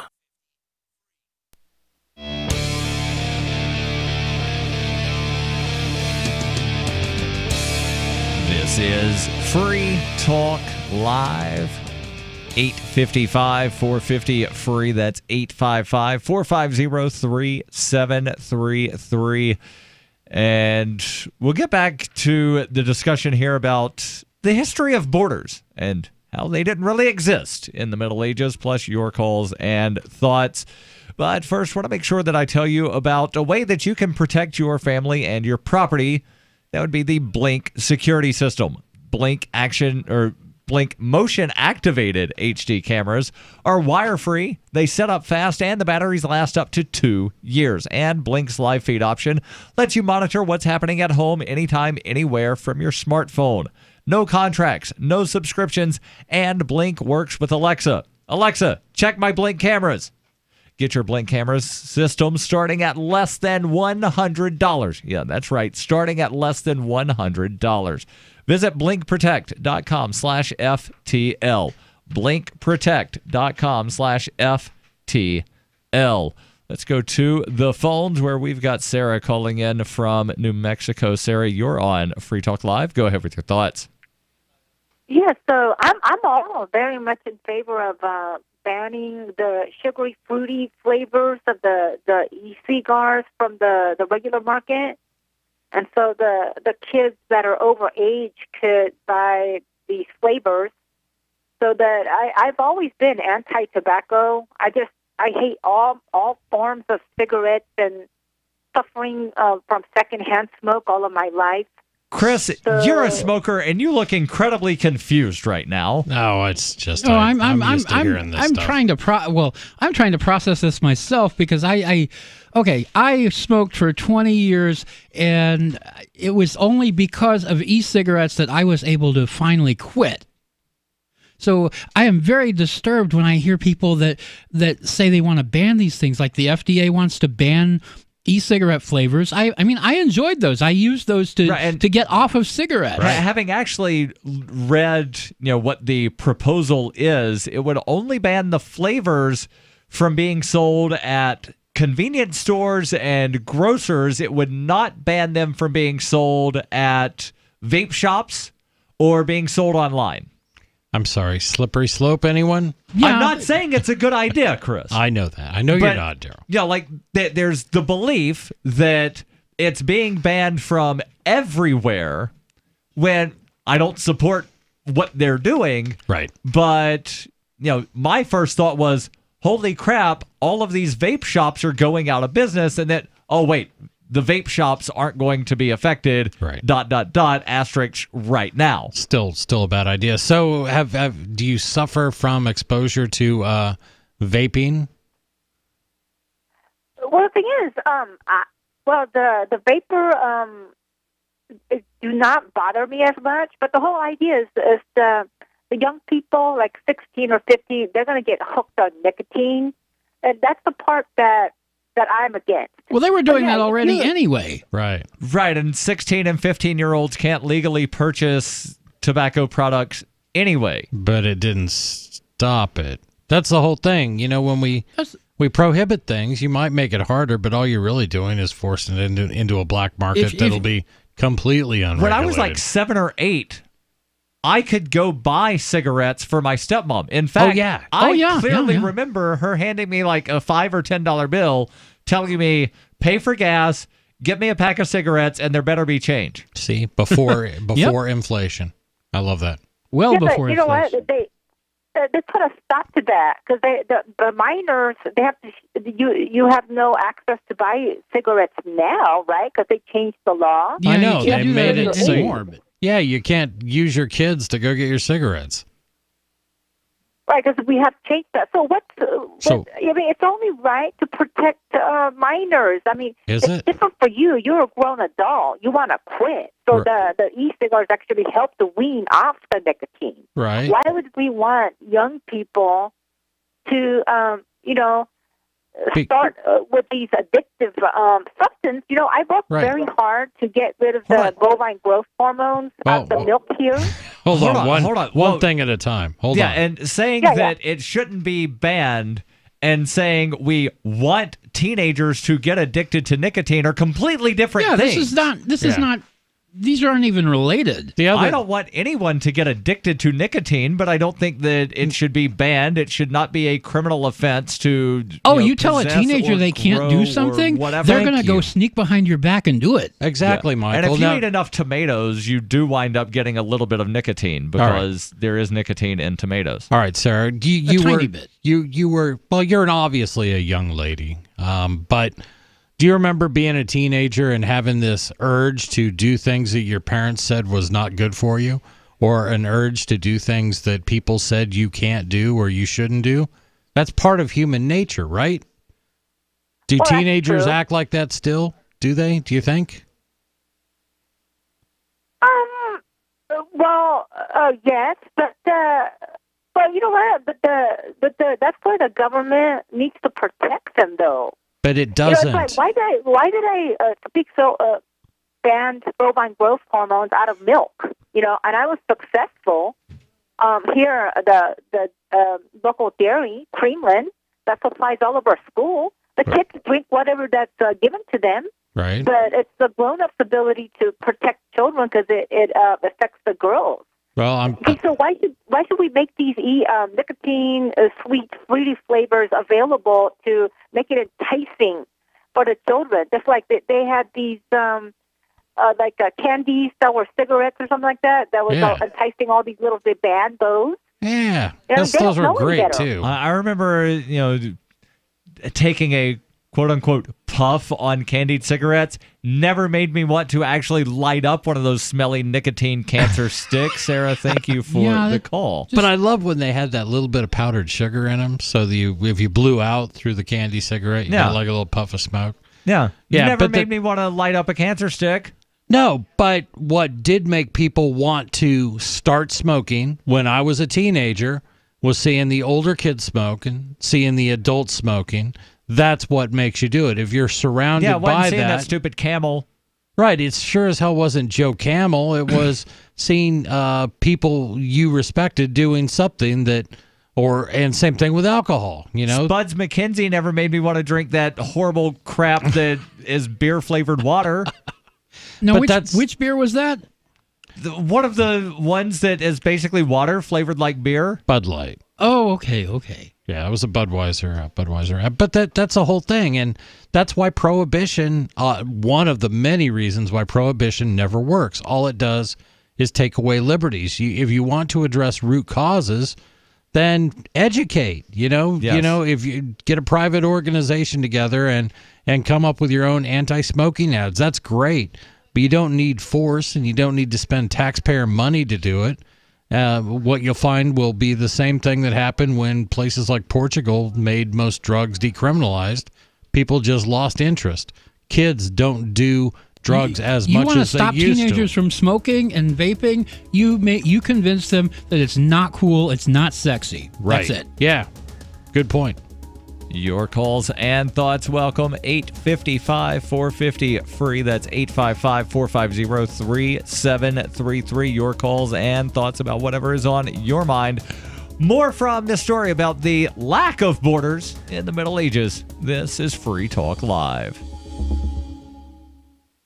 Mother's Milk, a miracle elixir. GodSaidManSaid.com. Hauntings, dead spirits, and ghosts. Noah's Ark, fact or fiction. GodSaidManSaid.com. Sex superbug. Kiss panic attacks goodbye. Unlock your Holy Ghost pharmacy. GodSaidManSaid.com. Y chromosome Adam and mtDNA Eve. 21 signs of doomsday in the chip. Hours of text and streaming audio. GodSaidManSaid.com.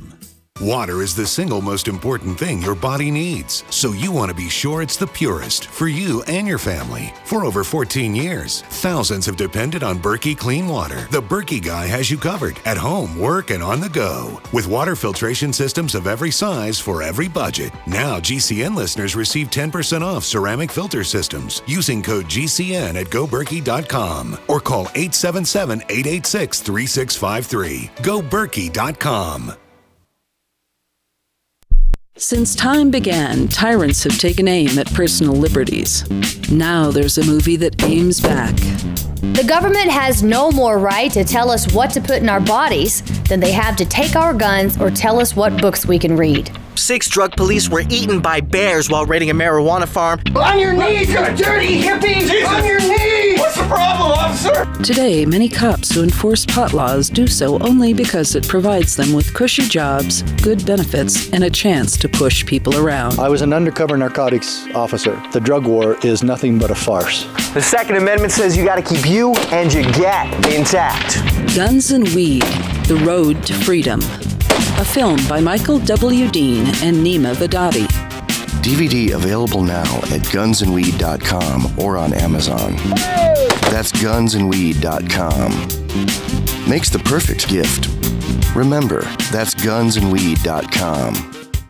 The new 4th edition of Healing Our World, The Compassion of Libertarianism, will take your understanding of liberty to a deeper level and has over 1,300 updated references, new cartoons, and a foreword by Dr. Ron Paul. With discounts for multiple book purchases, the 4th edition of Healing Our World is a great gift for the liberals, pragmatists, environmentalists, and Christians in your life who think libertarianism is cold-hearted. Get yours today at healing.freetalklive.com and use promo code FTL for a $5 discount. LRN.FM is proud to announce our official listening apps for Android and iOS devices. Now you can easily tune into our streams anywhere, anytime on your smartphone or tablet. Just visit apps.lrn.fm or search for LRN.FM in the Android or Apple app stores. Please download, rate us 5 stars, then share the link on your social media and let your friends and family know how you're listening to LRN.FM. Download it now, free at apps.lrn.fm. The warning signs. At first, he made me feel special. He promised he'd look after me, provide for my future. He broke every promise he made. Millions of Americans afflicted. I was ready to leave, but he told me he'd change. So I gave him another chance. I was such a fool. The consequences. Things only got worse. He started making my decisions for me. About my job, my kids' education, my money, my safety, my future. He took away my choices, but I kept going back to the same politicians. The diagnosis? Battered voter syndrome. I fell for the same old lies. They were just playing with my emotions, telling me what I wanted to hear. That's not right. If you're tired of the two-party system but want to support a principled Libertarian Party, check out the Libertarian Party of New Hampshire at lpnh.org. That's lpnh.org. You can put the Liberty Radio Network on the air in your area. Visit broadcast.lrn.fm to learn how. Broadcast.lrn.fm.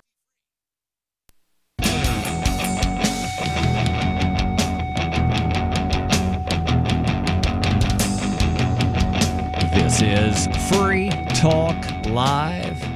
855-450-FREE. That's 855-450-3733. Your calls and thoughts welcome about whatever is on your mind. And also want to remind you about the Twitch cams.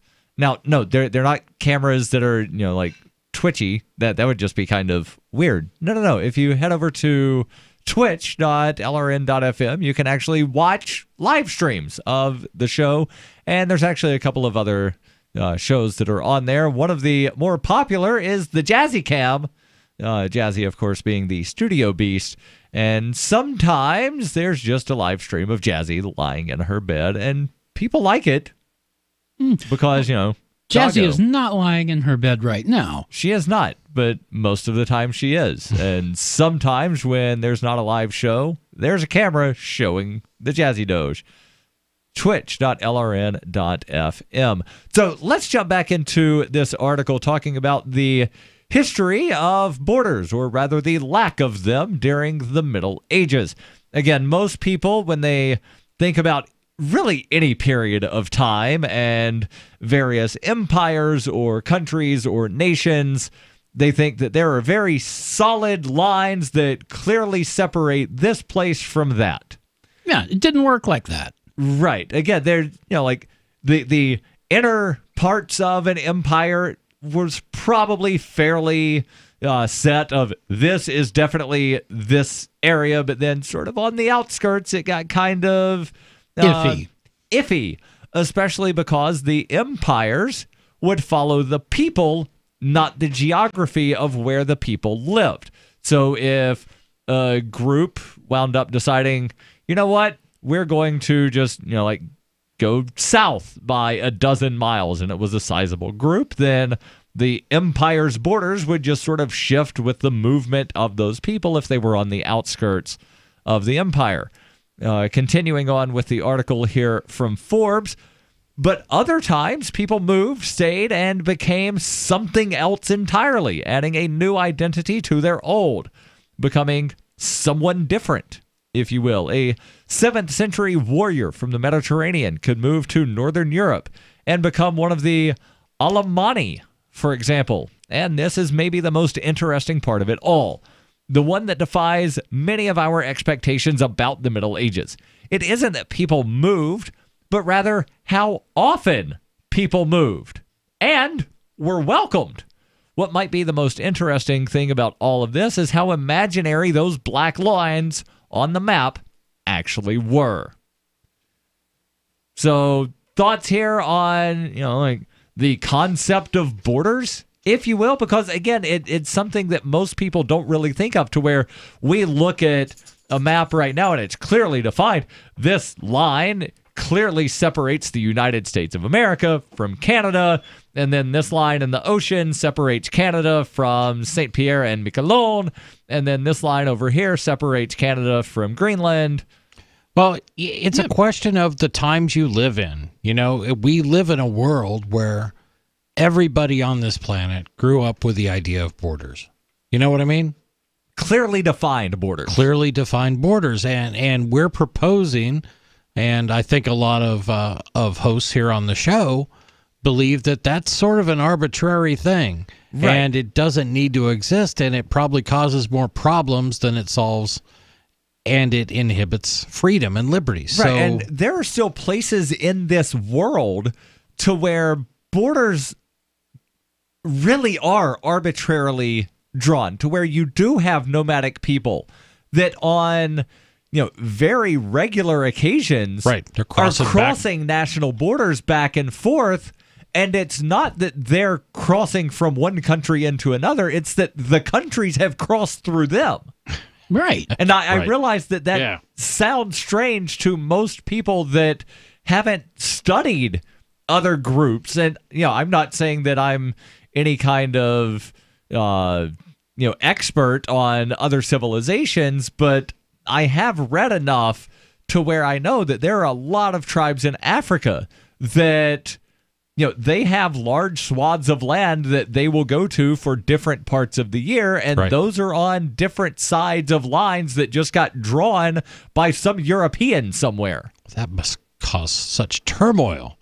You can't have people crossing borders like that, Darryl. It's mayhem. Actually, it doesn't really cause much turmoil because it's known this happens. Right. And there's... the migrant worker has always been the best example I can think of is, you have food on your table. You had a fresh salad, thank a migrant worker, because otherwise that food would have rotted on the vine more than likely. Yeah, that would not have been there. Right. And it's one of those things that, we grumble about immigration and got to keep these people out and stuff like that. But in the same minute, you're enjoying the benefits. When you go to a hotel and you've got a nicely cleaned room, yes, more than likely thank a migrant worker. When your dishes come out at a restaurant and they are spotless and clean, probably thank a migrant illegal worker. And you can fight this stuff all you want. You can get all upset and you can spit and yell and scream, but it's part of our economy. This is a real part of a life in America. And it has been since America's been here. So why are we spending money, ridiculous amounts of money, trying to stop something that we all realize is beneficial to us, that we benefit from? That's been going on forever. Right. I don't get why so-called conservatives are against this. It's one of those things to where people want vastly different things simultaneously. So Americans, by and large, want very cheap products whilst simultaneously wanting large amounts of manufacturing jobs that are union shops where everybody makes $15 more than whatever the minimum wage is. Right. You can't have all of those at the same time. Yeah. You can either have union shop manufacturing jobs where everybody makes a lot of money, or you can have really cheap products at the dollar store. You can't have both. That's not how this works. That's not how any of this works. Well, in a lot of cases, you could have both if you would get government out of the way, and that's the other part of the issue. You're fighting the wrong battle here. You're trying to make it all about 4,000 refugees from Guatemala, when in reality you should be looking at Washington and why they've, number one, created this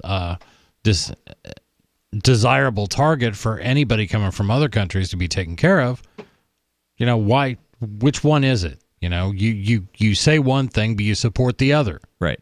And it drives me nuts. Yeah. Your calls and thoughts welcome. 855-450-FREE. That's 855-450-3733. And you mentioned the migrants that are coming up through Mexico, what some people are referring to as a migrant caravan. We spent a good part of the show last night talking about that. And, some of them might be heading to California. There's speculation some are going to Texas. But what we do know is that the U.S. military is sending at least 7,000 troops now down to the border. To just basically sit there and do nothing. And you know what else? Has happened since President Trump has not tweeted about the caravan once since the election. I saw that somewhere. Has somebody actually fact checked that? That was in the news yesterday. I saw the headline and I was just like, really? Not once? No, apparently not once. Okay, well, it's like the whole caravan just disappeared. But it didn't. Unbelievable. Yeah, let's head to the phones where we've got Tom calling in from New Hampshire. Tom, you're on Free Talk Live. Go ahead with your thought. In the election, the Democrats won a majority in the House of Representatives, but the Republicans held on to a majority in the United States Senate. Yep. Yes. And one thing some people don't know about is that this reflects how the United States Senate was originally set up. All right. Hold the thought. Sounds like you're going to possibly get to an interesting point. Your calls and thoughts welcome. This is Free Talk Live. The Liberty Dollar was so successful that the United States government had to take it down, and its founder, Bernard von Nothaus. Now Bernard's son Extra has launched Liberty Dollar 2. LD2 is a cryptocurrency, but each token is backed by the same gorgeous fine silver rounds that Liberty Dollar has always been known for. Your silver is secured in an audited vault and can be redeemed at any time. There's only a few thousand LD2 Zero tokens left in the crowd sale at ld2coin.io. Get yours. ld2coin.io. Do you operate a retail business and are looking for a solution for point-of-sale cryptocurrency acceptance? It's never been easier thanks to AnyPay.global. There's no paperwork or approval process to open an account. If you already have a tablet at your cash register, you're almost done. Just sign up at AnyPay.global. Drop your personal crypto wallet addresses in our setup page, and then load our app. That's it. You're accepting cryptocurrency like Bitcoin and Dash at your store. Get started now at AnyPay.global. That's AnyPay.global. Most of you know that heart disease is the #1 silent killer in the U.S. What if I told you for just $54.95 a month you could fight against heart disease naturally? At Heart and Body Extract, we've been helping thousands of people get back to a healthier heart. Don't just take my word for it. Check out all of the success stories at hbextract.com, or to order, call 866-295-5305. That's 866-295-5305. hbextract.com. Don't risk it when you can take charge of it. Hear that? That's the sound of a house being trashed while a gang of thieves ransack the place. And what they don't steal will be destroyed. This year, resolve not to be the next victim of a break-in. Go to faketv.com and discover a device that creates the illusion someone inside is watching TV, even when you're miles away. Security is a mindset, and Fake TV should be part of your security solution. Be vigilant, but not fearful. faketv.com. Why did you move to the Shire? I moved here to the Shire because there's other people around who take liberty just as seriously as I do. I moved to the Shire because I saw videos of people challenging authority and thought that I could get support myself. It called to me, like, do this, right now. I wanted to be around people like me who got it, and once I got here, I knew there was nowhere else that I wanted to be. I've always wanted to change the world, so I moved to the Shire to join people who were actually working towards doing the same thing. The people here are awesome, loving, and positive. It was for the adventure and for the feeling of something important is happening here, and I just wanted to come to sort of be part of that. Visit shiresociety.com to read and sign the Shire Society Declaration and learn the reasons why, if you love liberty, you should immigrate to the Shire. Plus, connect with others via the forum at shiresociety.com. That's shiresociety.com. There are lots of ways to listen to Free Talk Live. Our podcast has been around since podcasts began, and now the FTL feed is loaded with content besides our full show archives. Did you know that we make it easy for you to customize your podcast subscriptions? We have different feeds, one that includes only our full shows, one with just the Daily Digest, and one with just the Edgington Post. You decide what you listen to. It's quick and easy to customize your feeds at feeds.freetalklive.com. That's feeds.freetalklive.com. Cell 411 is a free app for Android and iOS that replaces government-controlled 911. Cell 411 allows you to preset a group of friends or private organizations to show up at any emergency. Cell 411 is a nightmare for the state because it proves their so-called services aren't needed. Cell 411 has had thousands of installs, and of course it's covered by the BIPCOT no government license. Cell 411 because your friends won't shoot you when you're in trouble. Without the government, who would build the emergency services? You and Cell 411. Get it today at getcell411.com. Help get LRN.FM into more ears. Visit promote.lrn.fm for a free bumper sticker, flyers, banners, graphics, and more. Promote.lrn.fm.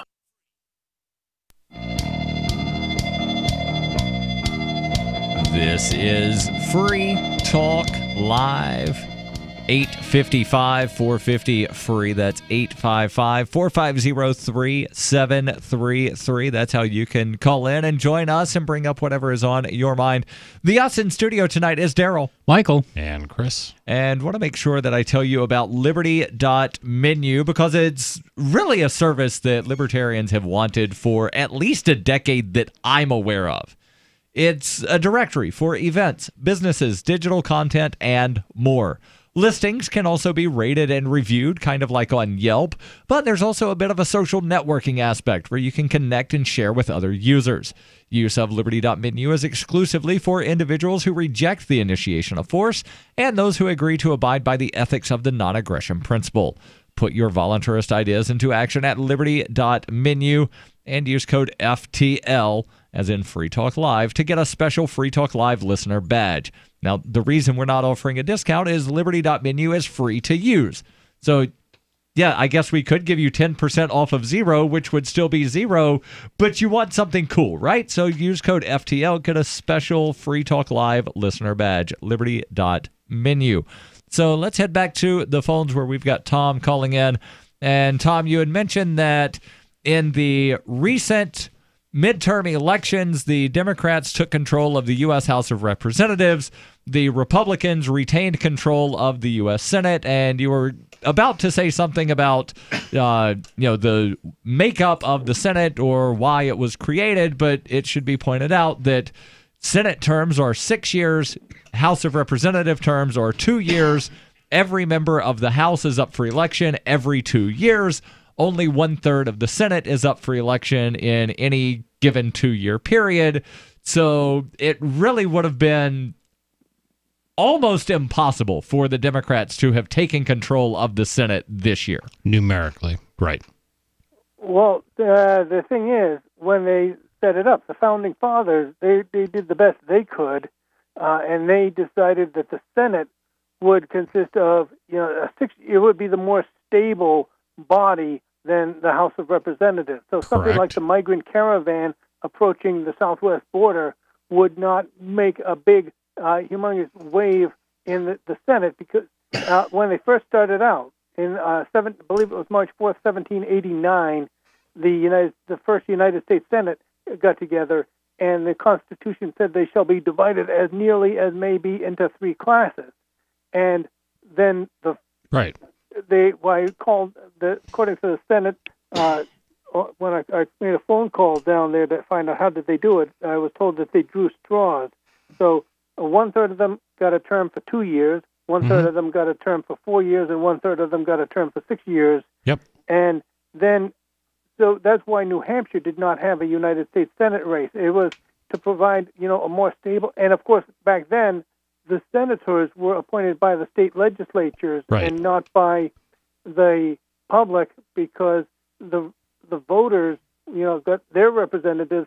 The state governments would have their the Senate. That's a really important point. And so basically, I mean, I've always, as I'll say a recovering constitutionalist, it was described as a 3-legged chair, that the people should have their, that should be one leg of the chair.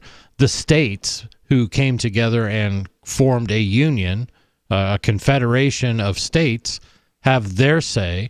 And then you have the government itself, which was voiced through the executive branch, the federal government.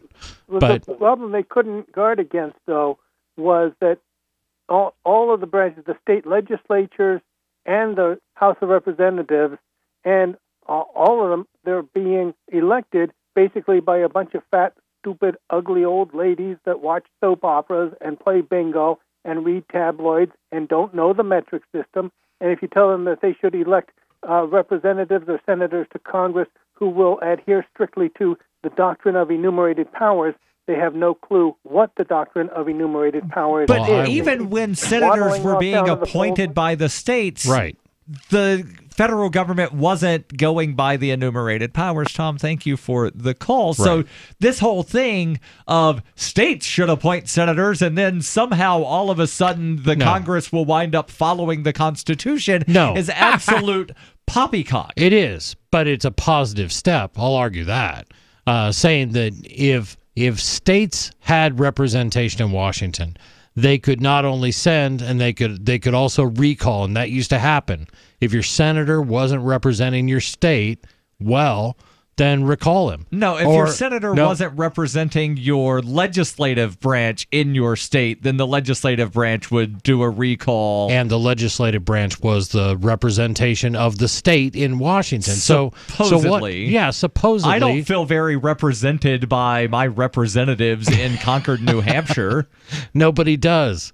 But at least it's on a lower scale. It's not one guy. Here's what we have now with the 17th Amendment. What you have is special interests that get to choose who's going to be in the Senate. And anybody can try to argue with me and say that the Senate is not made up of the representatives of special interest groups. Tell me why you need a $40 million Senate election for Montana. I don't know why we need... Explain that to me. I don't know why we need a bicameral legislative body. Well, Nebraska gets along with just one house. There you go. But somebody please tell me that. How does a Senate race for Montana justify $40 million? It doesn't. Yeah. That's simply because it is 1 out of 100. And 1 out of 100 makes for a very powerful seat. Right. And then in a given election year, it's 1 out of 33 or 34 people to be elected, maybe 35 if there's a vacancy that's being filled by special election. But, right. It's much smaller than 1 out of 100 races in a given election year. So I won't say repealing the 17th Amendment would fix anything, but it would be at least going in a better direction than what we've got now. And having something other than... the representatives, and I realize it's representatives at the state level that draw the congressional boundaries, but essentially you have politicians selecting their constituents. You don't have constituents selecting their representatives. Yes, gerrymandering. And that is something that we need to get rid of. Hey, yeah, so how would you do that, Darryl? Would that be a constitutional amendment or something? You could say something in the constitutional amendment that would define how districts are drawn, or that... I would say you have completely independent redistricting commissions. Okay.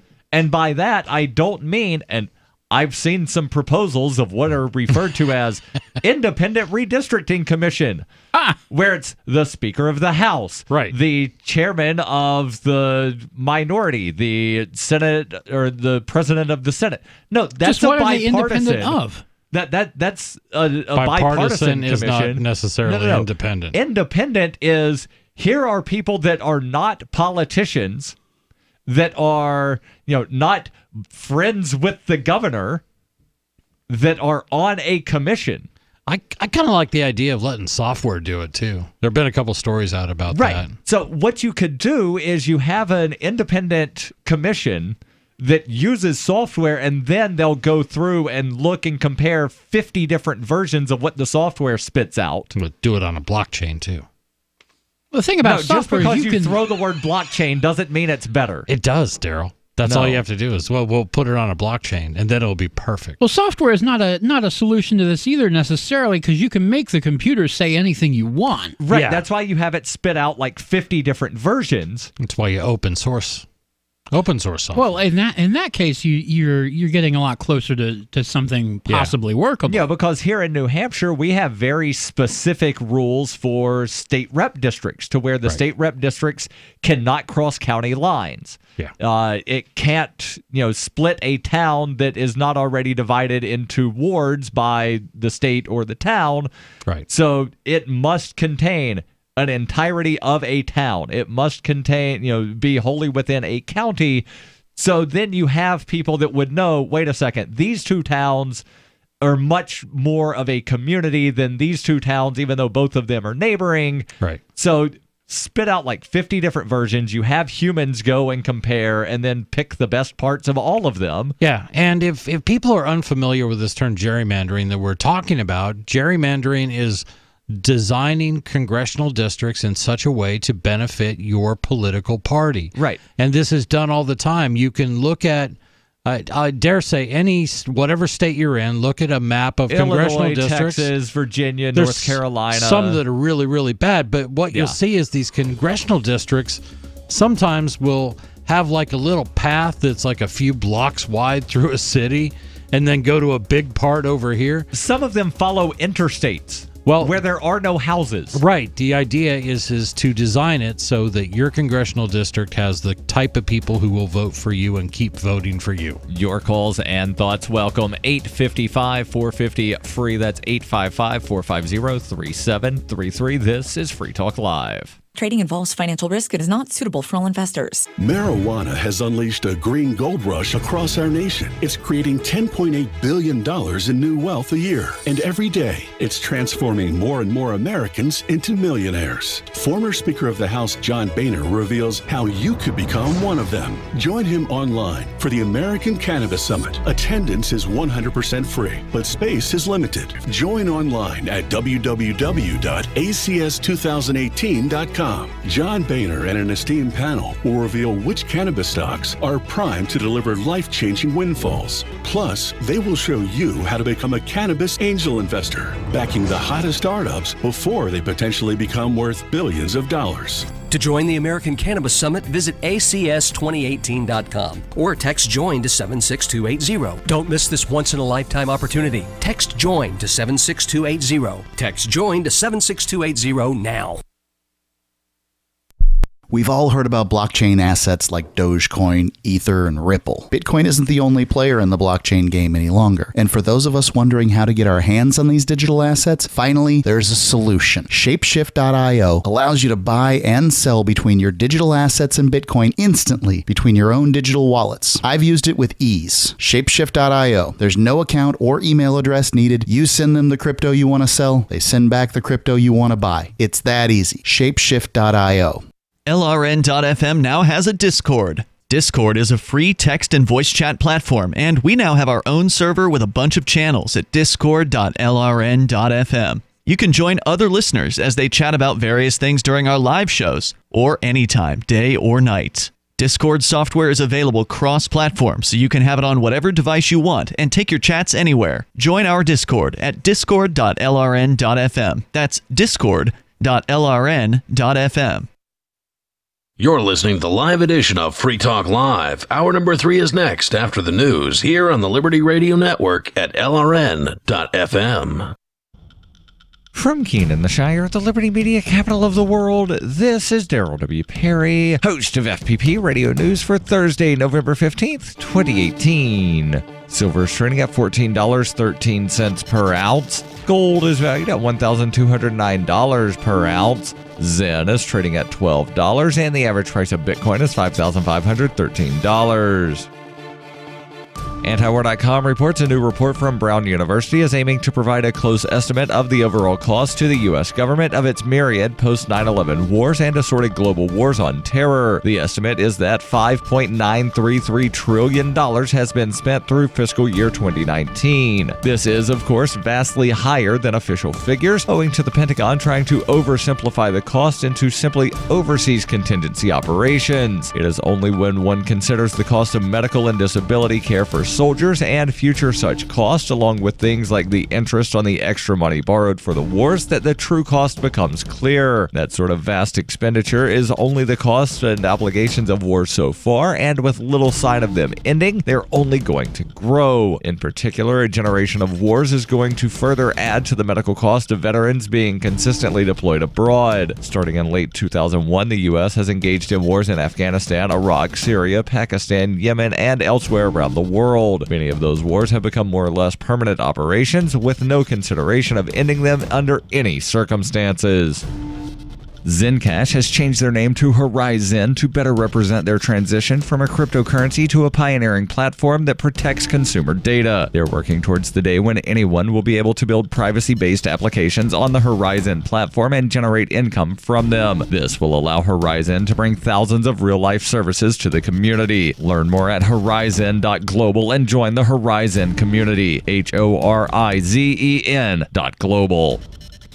UPI reports President Donald Trump on Wednesday endorsed a bipartisan criminal justice reform bill that would ease certain mandatory minimum sentencing laws. Trump praised Republican and Democratic lawmakers for working together on the bill known as the First Step Act, which he said provides reasonable sentencing reforms while keeping dangerous and violent criminals off our streets. During an event at the White House, Trump said these members have reached a bipartisan agreement on prison reform legislation. The measure adds 4 provisions to a version of the bill that passed through the House in May that would provide $50 million annually to the Bureau of Prisons for the next 5 years to provide prison programs including education, drug treatment, and job skills training in hopes of reducing recidivism. The provisions include reducing the 3 strikes penalties from a lifetime sentence to 25 years in prison, reducing minimum sentences after 1 prior conviction from 20 years to 15, and reducing mandatory minimum sentences that go into effect when a firearm is used during a violent crime or drug offense. None of these provisions would go into effect retroactively. It would retroactively apply the Fair Sentencing Act of 2010, reducing the disparity in sentencing guidelines between crack and powder cocaine offenses. The bill has been endorsed by the Fraternal Order of Police, who attended the Wednesday event. Trump said the administration has worked closely with law enforcement while composing the bill.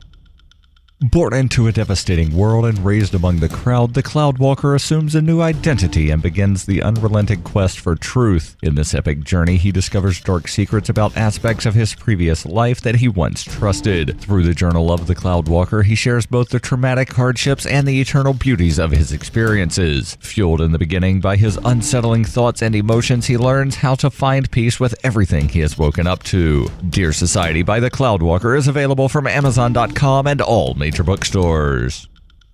Antiwar.com reports on Wednesday in a vote heavily along party lines, the U.S. House passed the Manage Our Wolves Act 201 to 187. The vote effectively blocked all debate on the war in Yemen and precluded that conflict from coming up for a future vote. This is the second straight year that an attempt to challenge America's unauthorized involvement in the Yemen war under the War Powers Act has been derailed by House leadership through last-minute rule changes. This time it required tying the rule change to a vote about gray wolves. This led to a bizarre situation where they were debating the constitutionality of the Yemen war on one side and the desire to shoot gray wolves on the other. This was meant to give cover to lawmakers to say they were voting because of the wolves instead of the unpopular Saudi-led war on Yemen. The close vote and near universal 6 to 172 vote by House Democrats may suggest that there will be a shift in a future vote on the Yemen war when the Democrats take over the House next year, though their leadership has been similarly inclined to let the wars go unchallenged in Congress.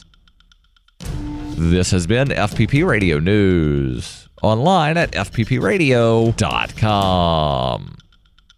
A local man treats his girlfriend to a sumptuous 20-second massage, and an area desk doesn't mind if people sit on it like a chair every once in a while. This is The Onion Week in Review. Following months of anticipation and global fanfare, the royal baby was finally born this week. Sources close to the royal family say the newborn prince spent his first days crawling around Buckingham Palace, eating his first meal, and even speaking his first words. The Onion has obtained this exclusive audio clip.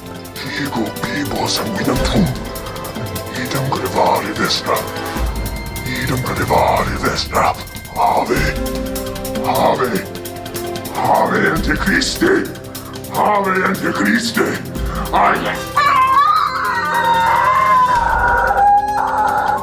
In other news, a man's annual 6-sentence conversation with his cousin goes smoothly, a generous improv troupe performs for free, and a pool owner has a bathing suit that touched his penis you can borrow.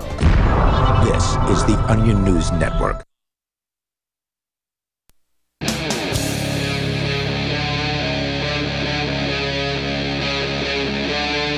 Free Talk Live. This is Free Talk Live, kicking off hour number 3. You can call in and join us and bring up whatever is on your mind. The us in studio tonight is Darryl, Michael, and Chris. And do you remember the story about the homeless New Jersey man and the family that, or rather the couple that raised $400,000 on GoFundMe? Those nice people. And then there was a lawsuit where the homeless guy, I think it was John Bobbitt Jr., not the famous one, he wound up suing the couple, saying that they spent all the money and he didn't get any. Those bad people. And then they said, well, we gave him some of the money and he spent it all on drugs. Well, there's an interesting turn of events in that story.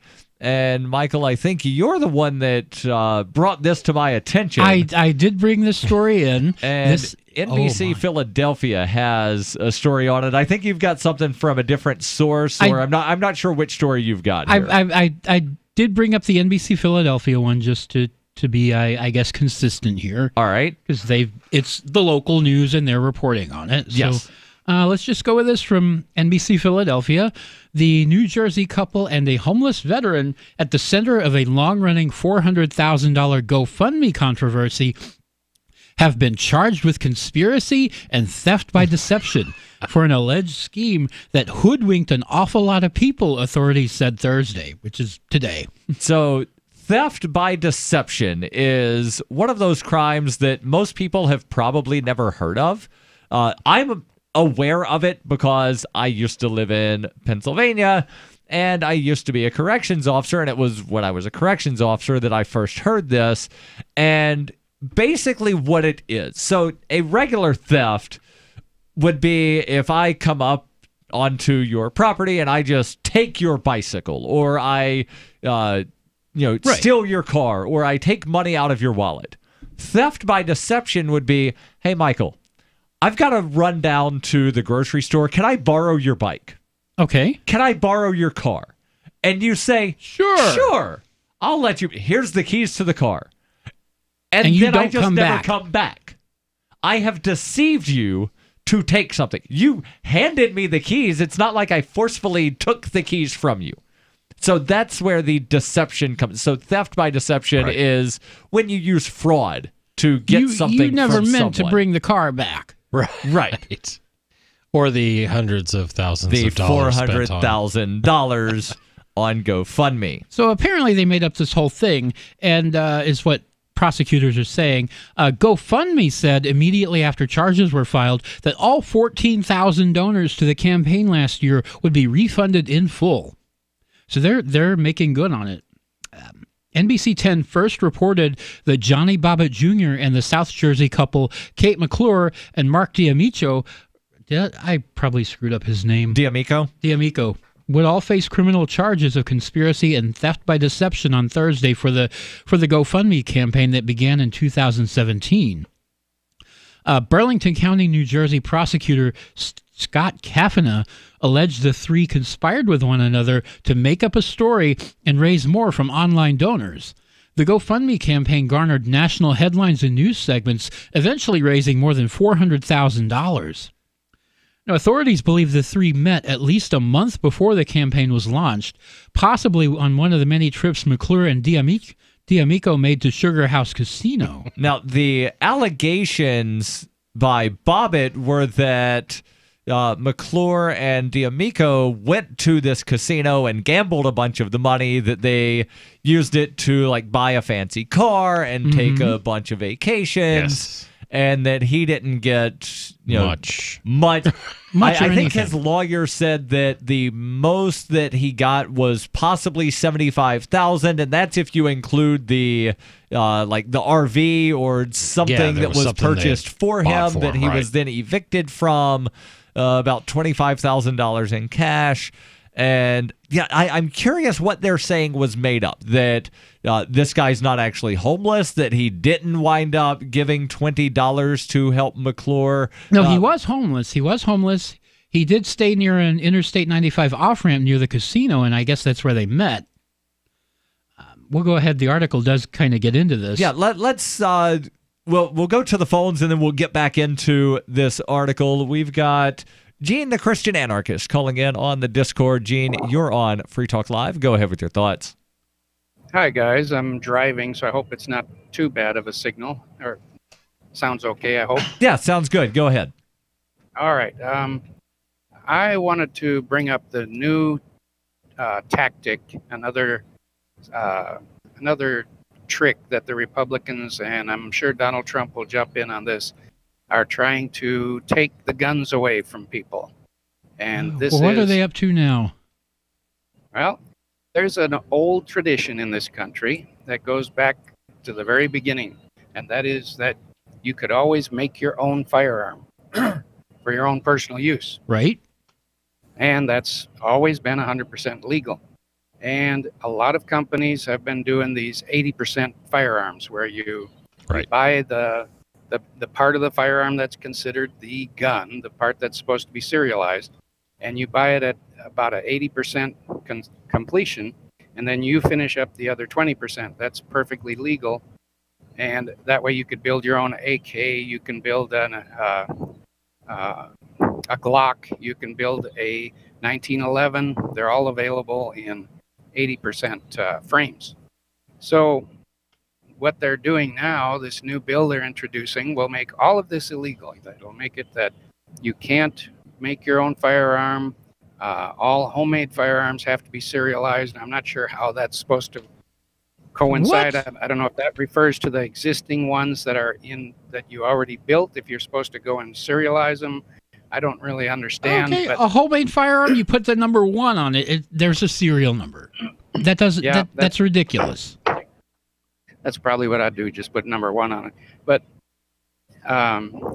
all of this, people say confiscate guns. They are going to confiscate them, and they've already started confiscating them. Ever since the 1968 Gun Control Act, they've been taking guns from felons, for one thing. Before 1968, any felon could have his gun back. In fact, if your gun was in your property in prison, when you got out of prison, they'd give you your gun back, and then give you the bullets separately and say, don't go kill anybody. But now, they passed this new law that says, well, if you're in a certain class, you can't have a gun. Well, they just keep expanding that class to include more and more people. Eventually, it'll include everyone. Yeah. And what state is this in? Oh, this is federal. Federal. Why am I not seeing? So is this proposed legislation? Yes. Yeah, what I saw is it was proposed legislation. Okay. I don't have it in front of me, though. Yeah, this is the HR 7115.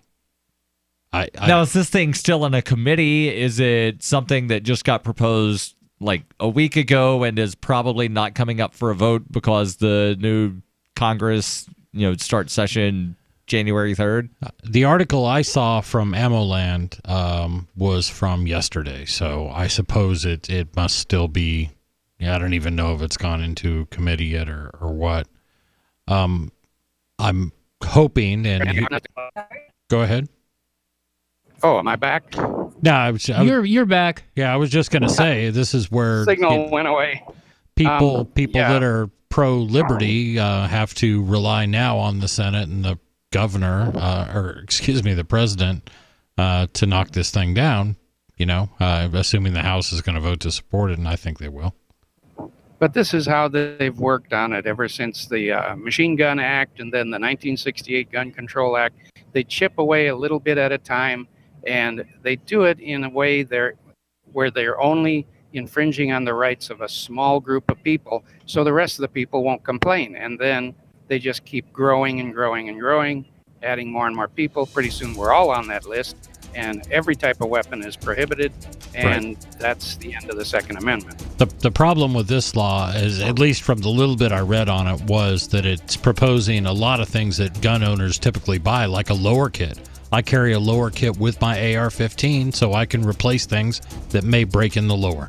Gene, thank you for the call. Your calls and thoughts welcome. 855-450-FREE. That's 855-450-3733. From the third letter of Captain Mark. The Crown's observation conditions us to be dishonest with ourselves. Therefore, constant surveillance produces a society of constant deception. Honest communication is the seed of civilized conduct.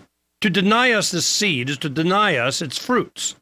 But the Crown's primary objective is to stifle free thought itself, to make its subjects incapable of dissent. Seasoned pirates have always encrypted messages and codes and ciphers, so intercepted transmissions were incomprehensible. But today the Crown possesses advanced tools of pattern recognition that document, profile, and predict our every move. Today, piracy requires hailing frequencies completely invisible to the Crown. We are tired of poltergeists in the static. Looking for a community of like-minded scoundrels? Or just want some swag to let the Crown know what you think of it? Join the conversation at pirateswithoutborders.com. Bitcoin.com is delighted to announce their latest partnership with the gift card specialists at eGifter. With many of the world's leading brands on their roster, it is now easier than ever to get the gift cards of your favorite brands with Bitcoin Cash. To get started, just follow these simple steps. Visit giftcards.bitcoin.com, pick the gift card you want, follow the instructions on your screen, and make your payment using your Bitcoin Cash wallet. Sit tight and your gift card will be delivered to you as soon as it's ready. That's giftcards.bitcoin.com. Your property and your family are precious. Protect them with Blink, like we have. Blink motion-activated HD cameras are wire-free, set up fast, and their batteries last up to 2 years. Blink's live feed option lets you monitor what's happening at home anytime, anywhere, from your smartphone. No contracts, no subscriptions, and Blink works with Alexa. Get your Blink camera system starting at less than $100 by visiting blinkprotect.com/FTL. blinkprotect.com/FTL.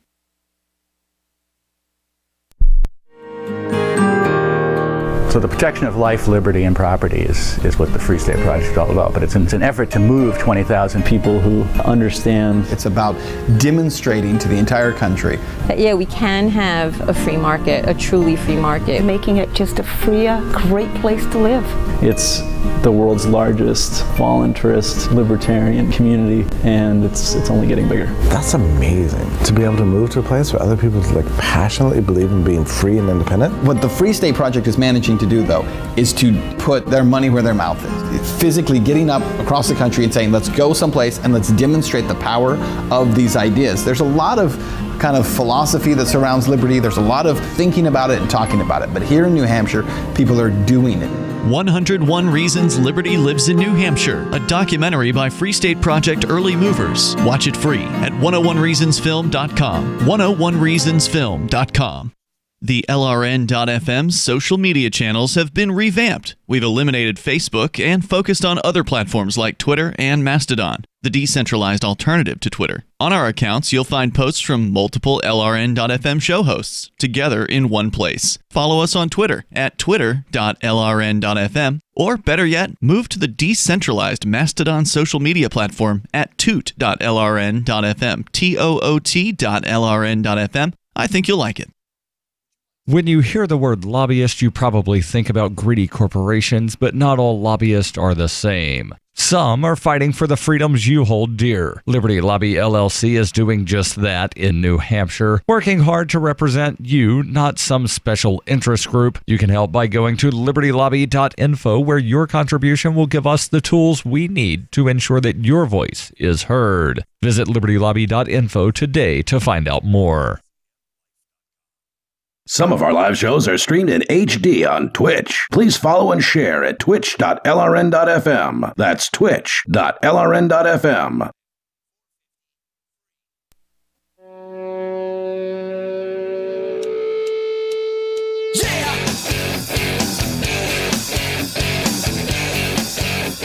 This is Free Talk Live.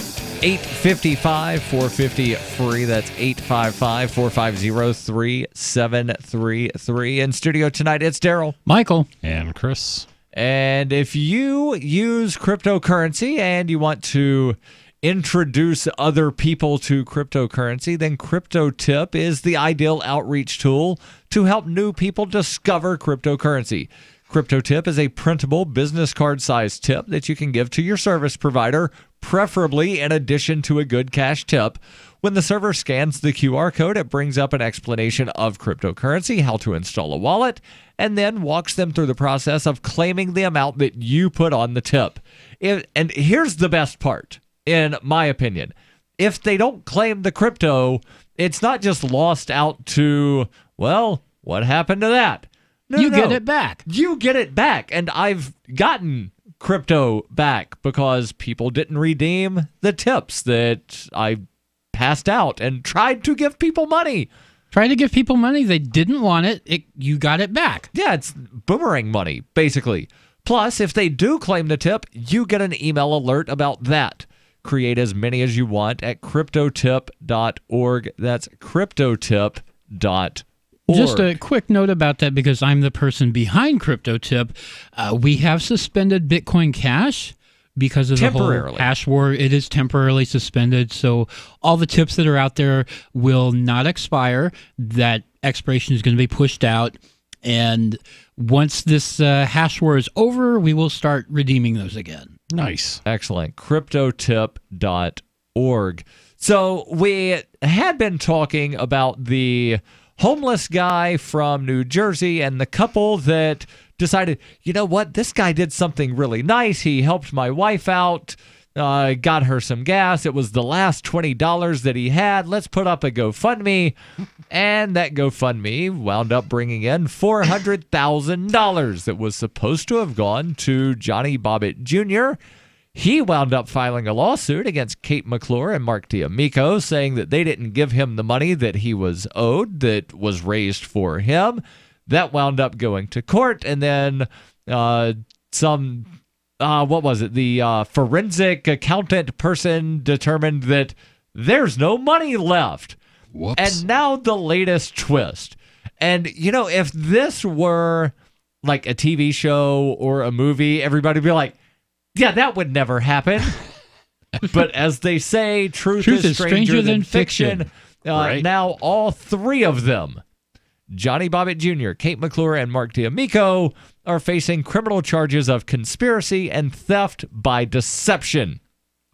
Now, according to NBC Philadelphia, the prosecutor Kavanaugh said that within hours of the three launching their campaign on the GoFundMe website last November, McClure texted a friend that the majority of the story was fabricated. Right. Quote, okay, so wait, the gas part is completely made up. The guy isn't, the homeless guy. McClure allegedly texted the friend after the campaign went live November 10th with a photo of the smiling McClure and Bobbitt. Quote, so shush about the made-up stuff, she added, according to Kavanaugh. D'Amico and McClure turned themselves in Wednesday to Burlington County prosecutors, the source said. On Thursday, James Garrow, another attorney for McClure, released a statement on her behalf. Quote, I'm confident that in the end, the evidence will reveal that Kate had only the best intentions, Garrow said. Hold on. The best of intentions, the text message. And why would you send such a text message saying, this is all made up, but keep quiet about that? Why would you send that as a text message to somebody? Yeah, you're just admitting that this was made up, but you have the best of intentions. Right. That includes getting a GoFundMe to, and you know, there's a thing going on in certain circles where people run GoFundMe campaigns to just get money from people for no apparent reason. Right. Right. But to me, it's fraud, number one. Number two, if it's an idea that you find frivolous, that doesn't mean everybody is. Right. So if everybody has the right to. If somebody posts a GoFundMe and says, I want to get a new tattoo, and people pay, you know, like just, oh, I'll give you $5 so you can get a tattoo of Mickey Mouse snorting a line of crank off of Minnie's butt. If you want to do that, fine. Yeah, you do that. But there are people out there who just make stuff up about their lives and make GoFundMes. Yeah. And there are other people who investigate these GoFundMes and out them. Right. But back to the tattoo of Minnie. If that's a real thing, I don't know if it is. Let me know. Better yet, if there's a listener who's interested in getting that tattoo and is going to do a GoFundMe, please let us know here at the show. Yeah. I'll throw you $5. So let's continue with the prepared statement by attorney James Garrow. Yeah, Kate's lawyer. He says, quote, she was used by Mr. D'Amico and Mr. Bobbitt, and she thought throughout this that the money was going to a homeless veteran. She was unaware that they had concocted this scheme. It wasn't until September when meeting with prosecutors that she came to realize that she had been used by both of them, end quote.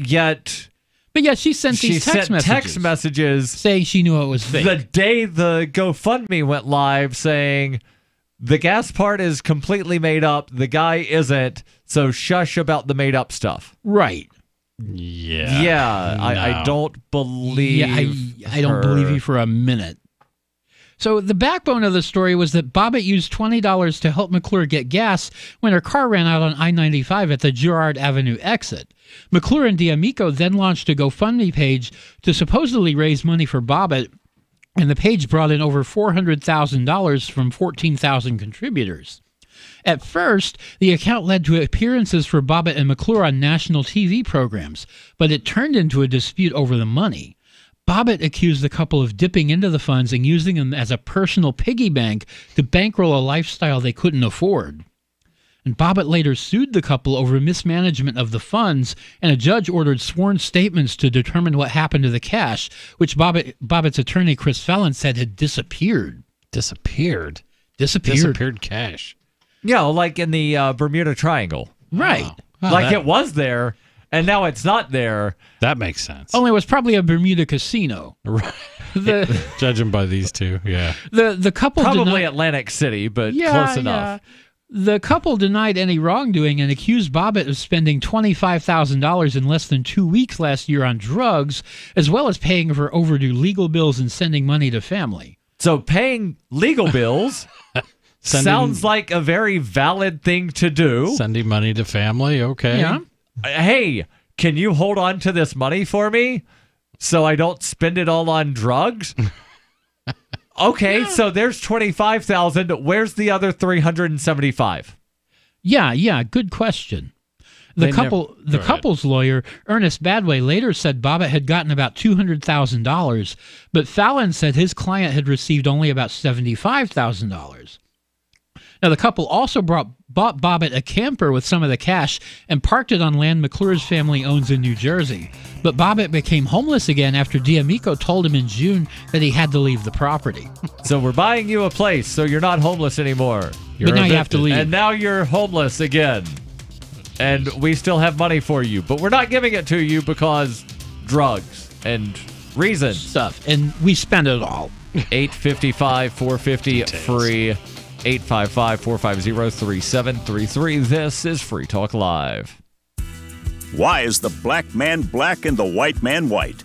God said, mansaid.com. The Sons of God and Science admits a ghost species. The amazing power of going to church. God said, mansaid.com.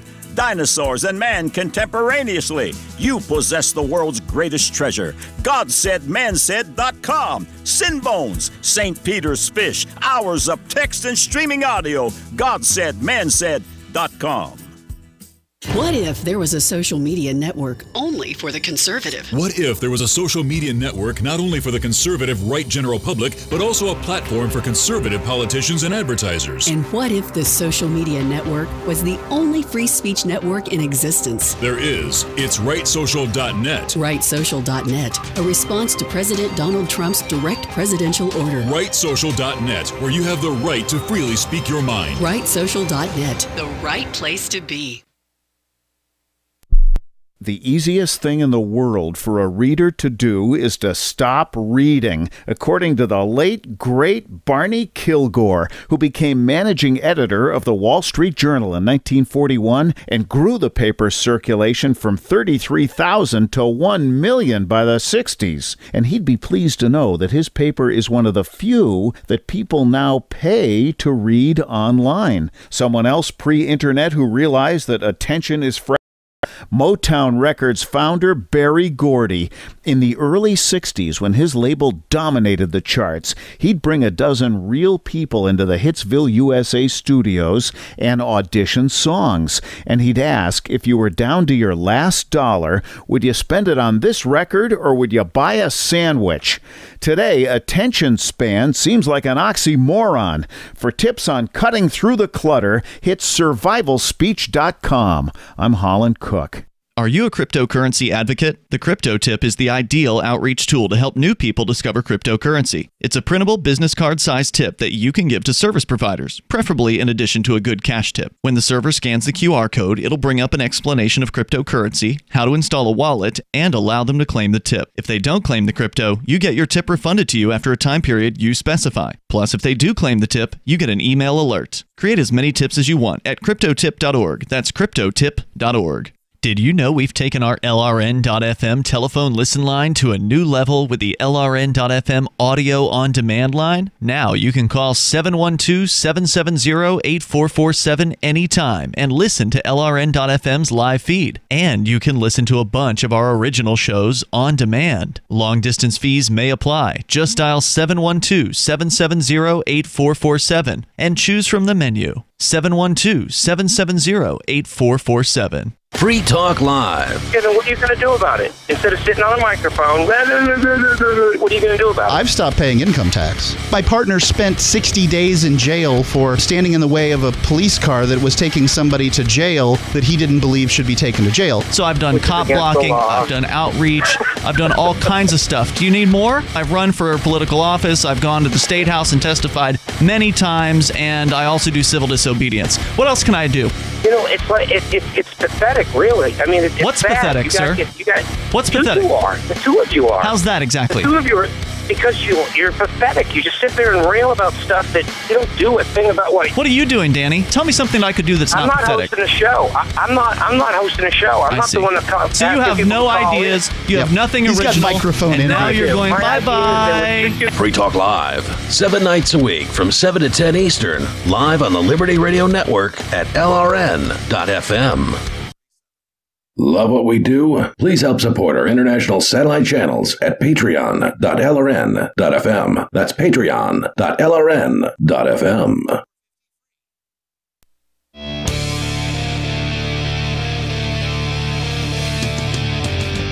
This is Free Talk Live, 855-450-FREE. That's 855-450-3733. That's how you can call in and join us and bring up whatever is on your mind. The us in studio tonight is Darryl, Michael, and Chris. And we'll get back into the story here out of New Jersey from NBC Philadelphia about Johnny Bobbitt Jr., Kate McClure, and D'Amico. I forget Mark D'Amico. The three are being accused of conspiracy and theft by deception for a GoFundMe campaign that brought in over $400,000 that was supposed to go to Bobbitt. He says that he didn't get anywhere near that much money. The couple that raised the money said, well, we didn't spend it on vacations and trips to the casino, etc., etc. But that's what it appears it happened. Again, more on this. But first, want to make sure that I thank R.J. Mort for being a gold amplifier. The amplifiers are people that contribute at least $5 per month to the AMP program. Help us advertise, market, and promote the show to a wider audience, but specifically to program directors to try to get the show on more radio stations. And we've been busy the last day or so. Me and Ian been busy calling program directors because, well, a fairly well-known radio personality is leaving a show and going directly to podcast and not going to be on the radio anymore. So lots of stations to call. Nice. To pitch Free Talk Live to. And, you know, I'm wondering, and there was actually a program director that I was talking to earlier today. And again, for the AMP program, amp.freetalklive.com. But there was a program director I was talking to earlier today that he said, I wonder if this is a sign of the times, that you have people leaving radio going to do a podcast. Right. And, well, we also have a podcast. So what we do is we take the radio show and we put it up as a podcast. And Free Talk Live has been doing that basically since podcasting was a thing. Right. You can find archives going back for a long time over at archives.freetalklive.com. More than a decade. And again, for the AMP program, amp.freetalklive.com. So let's jump back into the discussion here, and actually the news story from NBC Philadelphia about these three people, Johnny Bobbitt Jr., Mark D'Amico, and Kate McClure, who again were charged earlier today for conspiracy and theft by deception for this GoFundMe campaign where, again, Kate McClure allegedly, according to the prosecutor, texted one of her friends on the day that the campaign went up last year saying, it's all fake. It's all fake. The guy's We made it real, up. but the story is fake. But keep quiet about that. And then her lawyer says, "Oh no, she was being used by the other two guys." Yeah, of course There's not a whole lot left of this story, but in September, police raided the couple's home in Florence, New Jersey, hauling away a new BMW on a flatbed truck. Badway said that all the couple's personal and business financial statements, along with jewelry and cash, were seized in the raid. At that point, officials said the couple was under investigation, though no charges had been filed. Now, D'Amico, this guy was arrested in September in Burlington County on an unrelated $500 warrant for an October 2017 traffic stop, according to officials. At the time, he was driving on a suspended license and also had a broken taillight. And he also failed to appear in court on 2 separate occasions, according to court records. Now, why would you be driving around with a broken taillight when you have $400,000? Oh, wait, he spent all of it. No. The thing is that suspended license and broken taillight was a month before they did the GoFundMe. No, I think they mean September of this year. No, that's when they raided their house. The traffic stop that he was arrested on was a month before they did the GoFundMe. Okay, I'm reading it that he got the warrant. Yeah, but he failed to appear in court. In 2017, was arrested in September of this year. Right. He was pulled over a month before they did that GoFundMe. Got it. Okay, he failed to appear in court. Yeah. They arrested him. They got him in September. Yeah, see, I was reading it as they picked him up in September after he got pulled over for a broken taillight. Right. Not that the warrant was for not going to court because of the broken taillight. Is there more? That's it. The article? That is end of the story. End of this story, but not end of the story about these three. Oh, I'm no, guessing. there will be more. These yeah. This is one of those not over yet. One of those things you bring in for show prep, and it just keeps on giving and giving. Now I'm curious here because stuff was taken.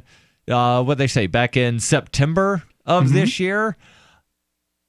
Now, if there is, and I wonder how much that BMW cost. Not that I agree with civil asset forfeiture, but there are allegations that something illegal happened, and we've seized a bunch of stuff.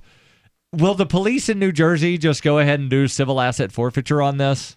Possibly. Will they hold it and then wait to do criminal asset? I imagine. Because it wasn't connected to drugs, but it was connected to alleged illegal activity, and that's really all they need for civil asset. Right. It's a question of timing and whether they think they could get it. This is a pretty clear-cut case of fraud. Apparently, assuming fraud is illegal, right? Assuming this is this will be criminal asset forfeiture. Yeah, well, but they it could do be civil, right? If they wanted to, if they just didn't want to wait, they could just take it right now. Well, here's the thing: they may be ordered to pay restitution to GoFundMe. Right. But we're just talking about how the state's going to get their greedy little mitts on what they want. So, right, because the state always gets their greedy little mitts on what they want. Sure they do. So they could come in and do civil asset and forfeiture. I'm fairly certain the Burlington County sheriffs could make use of a nice, shiny BMW. Oh, heck yeah. Well, they could use that in drug stings. And that they could take it around to high schools with the message on the back that says, we stole this from somebody? No. What you do is you use that to go out and seize more things in stings so you can bring more civil asset forfeiture cases.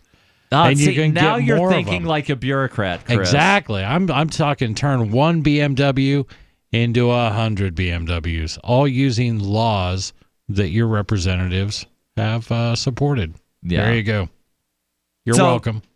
Well, what do you think is actually going to happen here? I know, Michael, you said that they might be ordered to pay restitution. They're definitely not going to have $400,000 to actually pay restitution. Yeah, but they'll sell that BMW and they'll give the money to GoFundMe, or at least some of the money. I suspect that's what the courts are going to decide. I would bet on that too, and they'll liquidate jail time. I think there's definitely going to be a lot of jail time. They are going to be made an example of. Yeah, very likely. You make a fake GoFundMe campaign, this happens to you.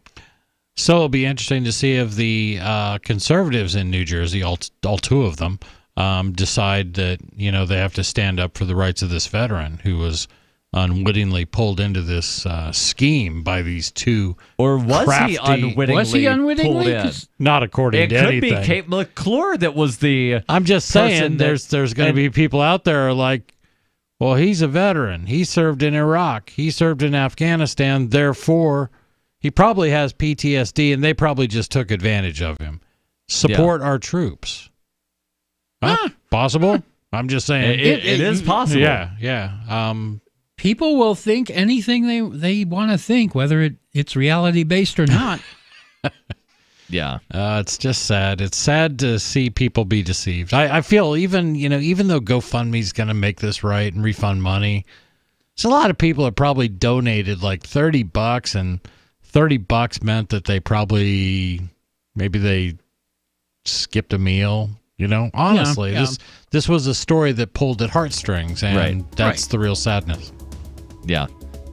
Your calls and thoughts welcome. And coming up, hopefully we'll be able to get into this really strange story about DC bureaucrats wanting to make people get licenses for children to play together. You bet. Chris, you've got that story plus your calls and thoughts. 855-450-FREE, 855-450-3733. This is Free Talk Live. We have some good news. The indictments against Ross Ulbricht in the District of Maryland were dismissed with prejudice, meaning they can never be refiled. This is especially good because those indictments contain the only charge ever made that Ross engaged in murder for hire. This was a serious allegation that Ross Ulbricht denies. It was never prosecuted or ruled on by a jury, but was trumpeted by the federal government and the media as if it were proven fact. The Maryland court held these indictments for almost 5 years, poisoning Ross's case and leaving him under a cloud of unproven allegations. As explained in Ross's appeal to the Supreme Court, the fact that the judge used these allegations to give Ross a draconian sentence of double life without parole violated his Sixth Amendment right to a jury trial. Judges are required to issue sentences based on convictions decided by a jury, not unproven allegations never even charged at trial. Although this is a positive development, the dropped indictment will not set Ross free. Now, a presidential pardon is Ross's only hope of freedom. Sign the petition at freeross.org. freeross.org. Trading involves financial risk. It is not suitable for all investors. Marijuana has unleashed a green gold rush across our nation. It's creating $10.8 billion in new wealth a year. And every day, it's transforming more and more Americans into millionaires. Former Speaker of the House John Boehner reveals how you could become one of them. Join him online for the American Cannabis Summit. Attendance is 100% free, but space is limited. Join online at www.acs2018.com. John Boehner and an esteemed panel will reveal which cannabis stocks are primed to deliver life-changing windfalls. Plus, they will show you how to become a cannabis angel investor, backing the hottest startups before they potentially become worth billions of dollars. To join the American Cannabis Summit, visit acs2018.com or text JOIN to 76280. Don't miss this once-in-a-lifetime opportunity. Text JOIN to 76280. Text JOIN to 76280 now. Is spreading the message of liberty, cryptocurrency, and peace around the globe worth $2 per month to you? As you may already know, in addition to our internet feed, LRN.FM broadcasts on free-to-air satellite across North and Central America, as well as Sub-Saharan Africa. And we've been available on satellite for free 24/7 since 2010. The LRN.FM free-to-air satellite signal is reaching some of the most oppressive regimes in the world, and there's no doubt our ideas are making an impact. You can learn more about the channel's impact by watching the 3-minute video at fund.lrn.fm. If you'd like to help free minds globally with our ideas of liberty, cryptocurrency, and peace, you can donate as little as $2 per month via fund.lrn.fm. You can help us continue and expand our satellite broadcast to multiple continents. Visit fund.lrn.fm today, and thank you for your help. Don't forget to share the link on social media. That's fund.lrn.fm. If you want to know the latest about Free Talk Live before we go on the air, all you need to decide is how you want it delivered. It's your choice. Visit news.freetalklive.com. You can get emailed announcements and participate in contests via our email updates list. Plus, we have a Twitter account that you can follow and a Facebook page where you can become a fan. So visit news.freetalklive.com to get news about Free Talk Live as soon as it's announced and the way you want it delivered at news.freetalklive.com. That's news.freetalklive.com. How many lawyers does it take to change a light bulb? None. They'd rather keep their clients in the dark. There are too many lawyer jokes to count. However, there are some lawyers with more noble intentions. At the Institute for Justice, we bring the light to our clients. We are a non-profit public interest law firm with clear values and principles. At IJ, we fight for those whose most basic rights are denied by the government. Visit our website today at ij.org. Now you can follow LRN.FM on the decentralized Mastodon social media platform at toot.lrn.fm, toot.lrn.fm.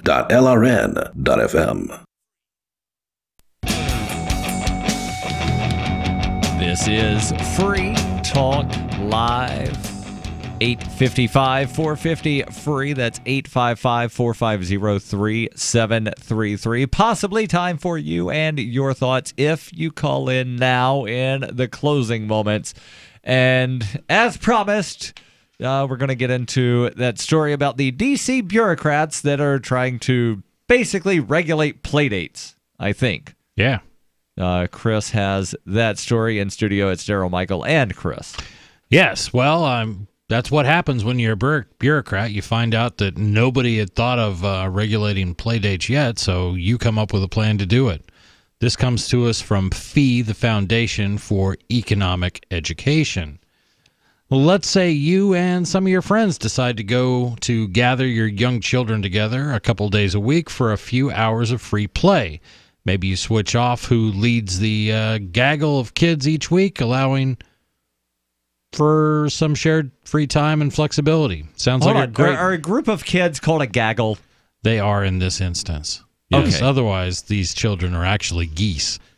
Right, yeah, I thought it was gaggle of geese and just group of kids. Well, in this case, it's gaggle of... Or maybe a flock of seagulls. Goose-like... I don't know. Yeah. Your kids get to play freely with their friends, and you get some occasional free babysitting. According to government officials in Washington, D.C., arrangements like this are violations of the law, and they are cracking down on what they call, quote, an illegal child development facility, unquote, operating without a license.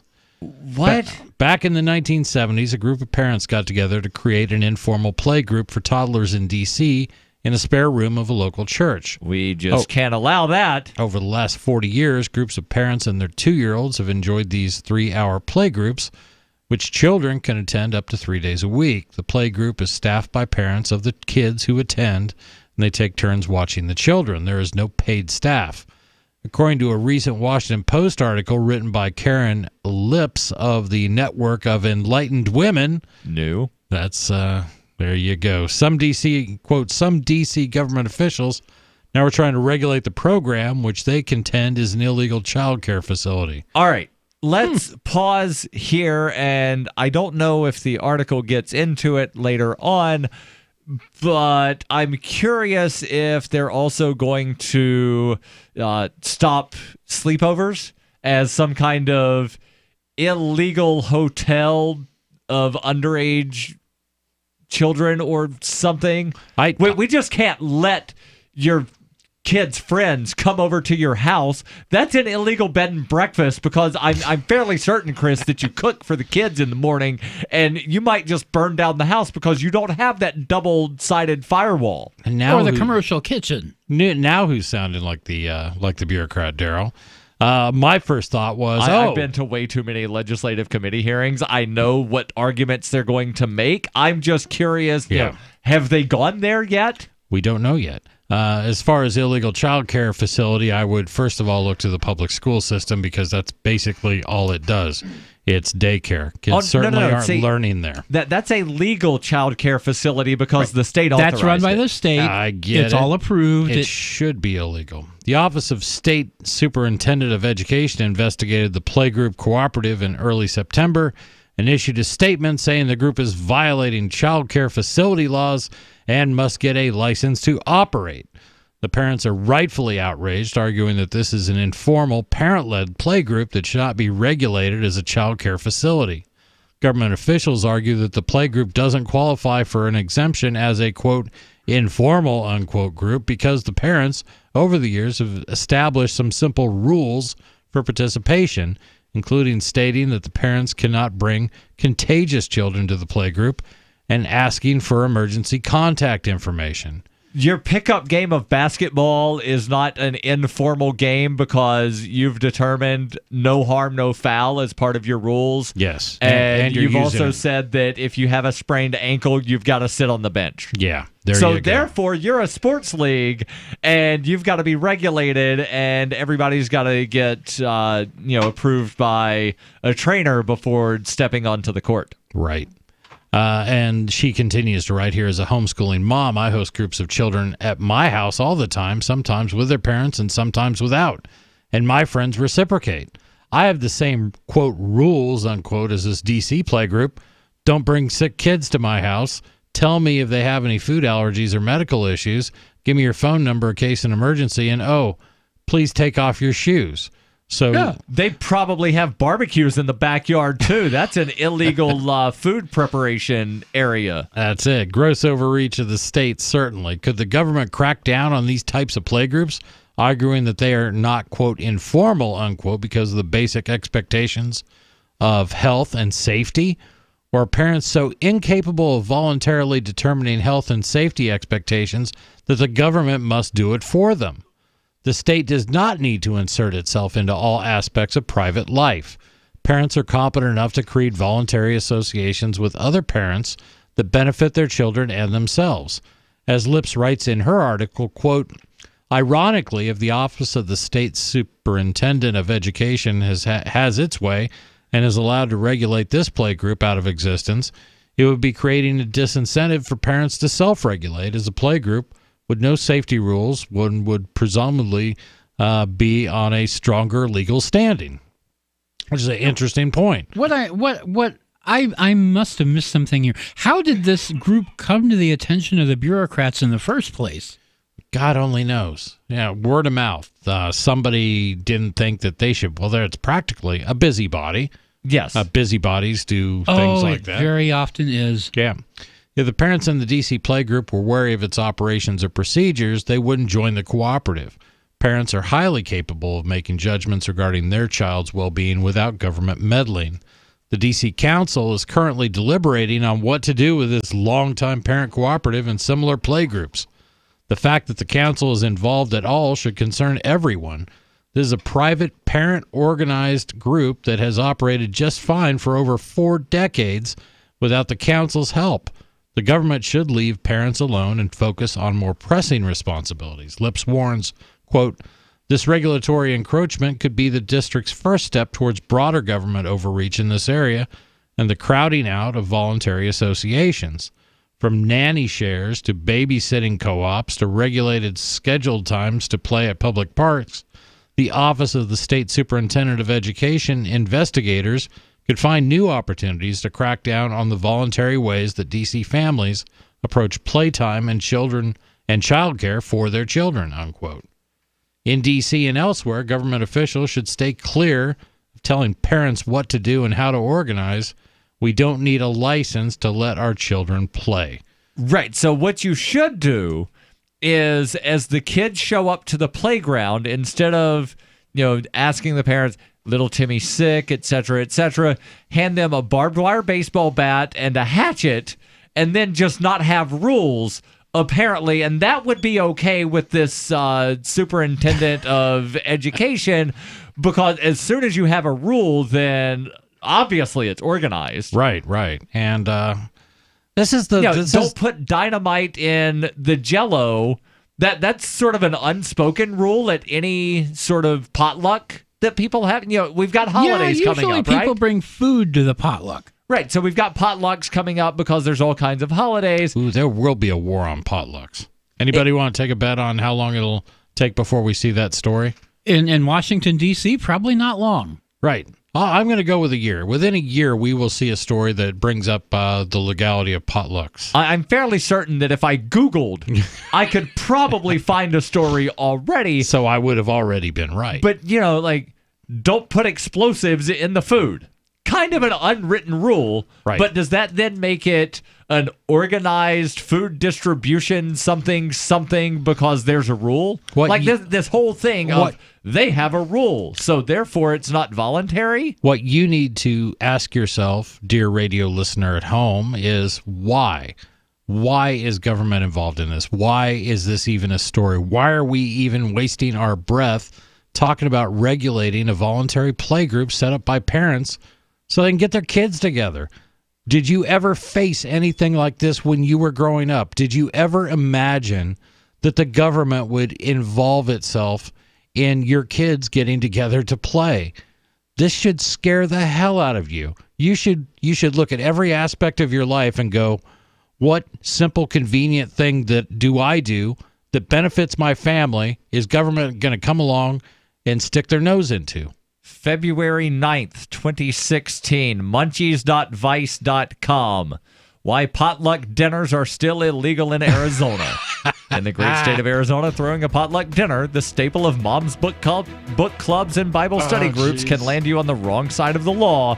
That's largely thanks to an unusual legal technicality, one that some Arizonans call ridiculous. So, yeah, there are some places where potlucks are actually illegal. Already there. We're out of time for tonight. We'll be back tomorrow, and hopefully, maybe we'll throw an illegal potluck. I don't know. This is Free Talk Live. Hi, I'm Derek J. I don't want a politician to represent me. To me, government is the idea that one group of people can coerce everyone to comply with an edict or face increasing punishments up to and including death. Despite perhaps the most noble of intentions, the best government services are a far cry from what could be provided for by voluntary interactions. Besides, the people who call themselves the government wage wars and put peaceful people in jail for crimes involving no victims. If Starbucks used some of its money to drop bombs, I wouldn't shop there. So why would I support the American empire? The empire does not require my consent. Derek J's Victimless Crime Spree. Watch it for free and order the Director's Cut DVD at victimlesscrimespree.com. That's victimlesscrimespree.com. Radio is the most personal of mediums. I exist right now in your head. If you listen to Free Talk Live regularly, you know me. Free Talk Live is on more than 160 radio stations around the U.S. and has been downloaded on every continent around the world. Hundreds of thousands of listeners with ad packages from $600 a month to $6,000 a month. Imagine what we can do for your business, project, website, or idea. Email me, mark@freetalklive.com. Some of you asked, and now we've delivered. LRN.FM's live Keene, New Hampshire studio shows are now streamed in HD on Twitch. Visit our channel at twitch.lrn.fm and give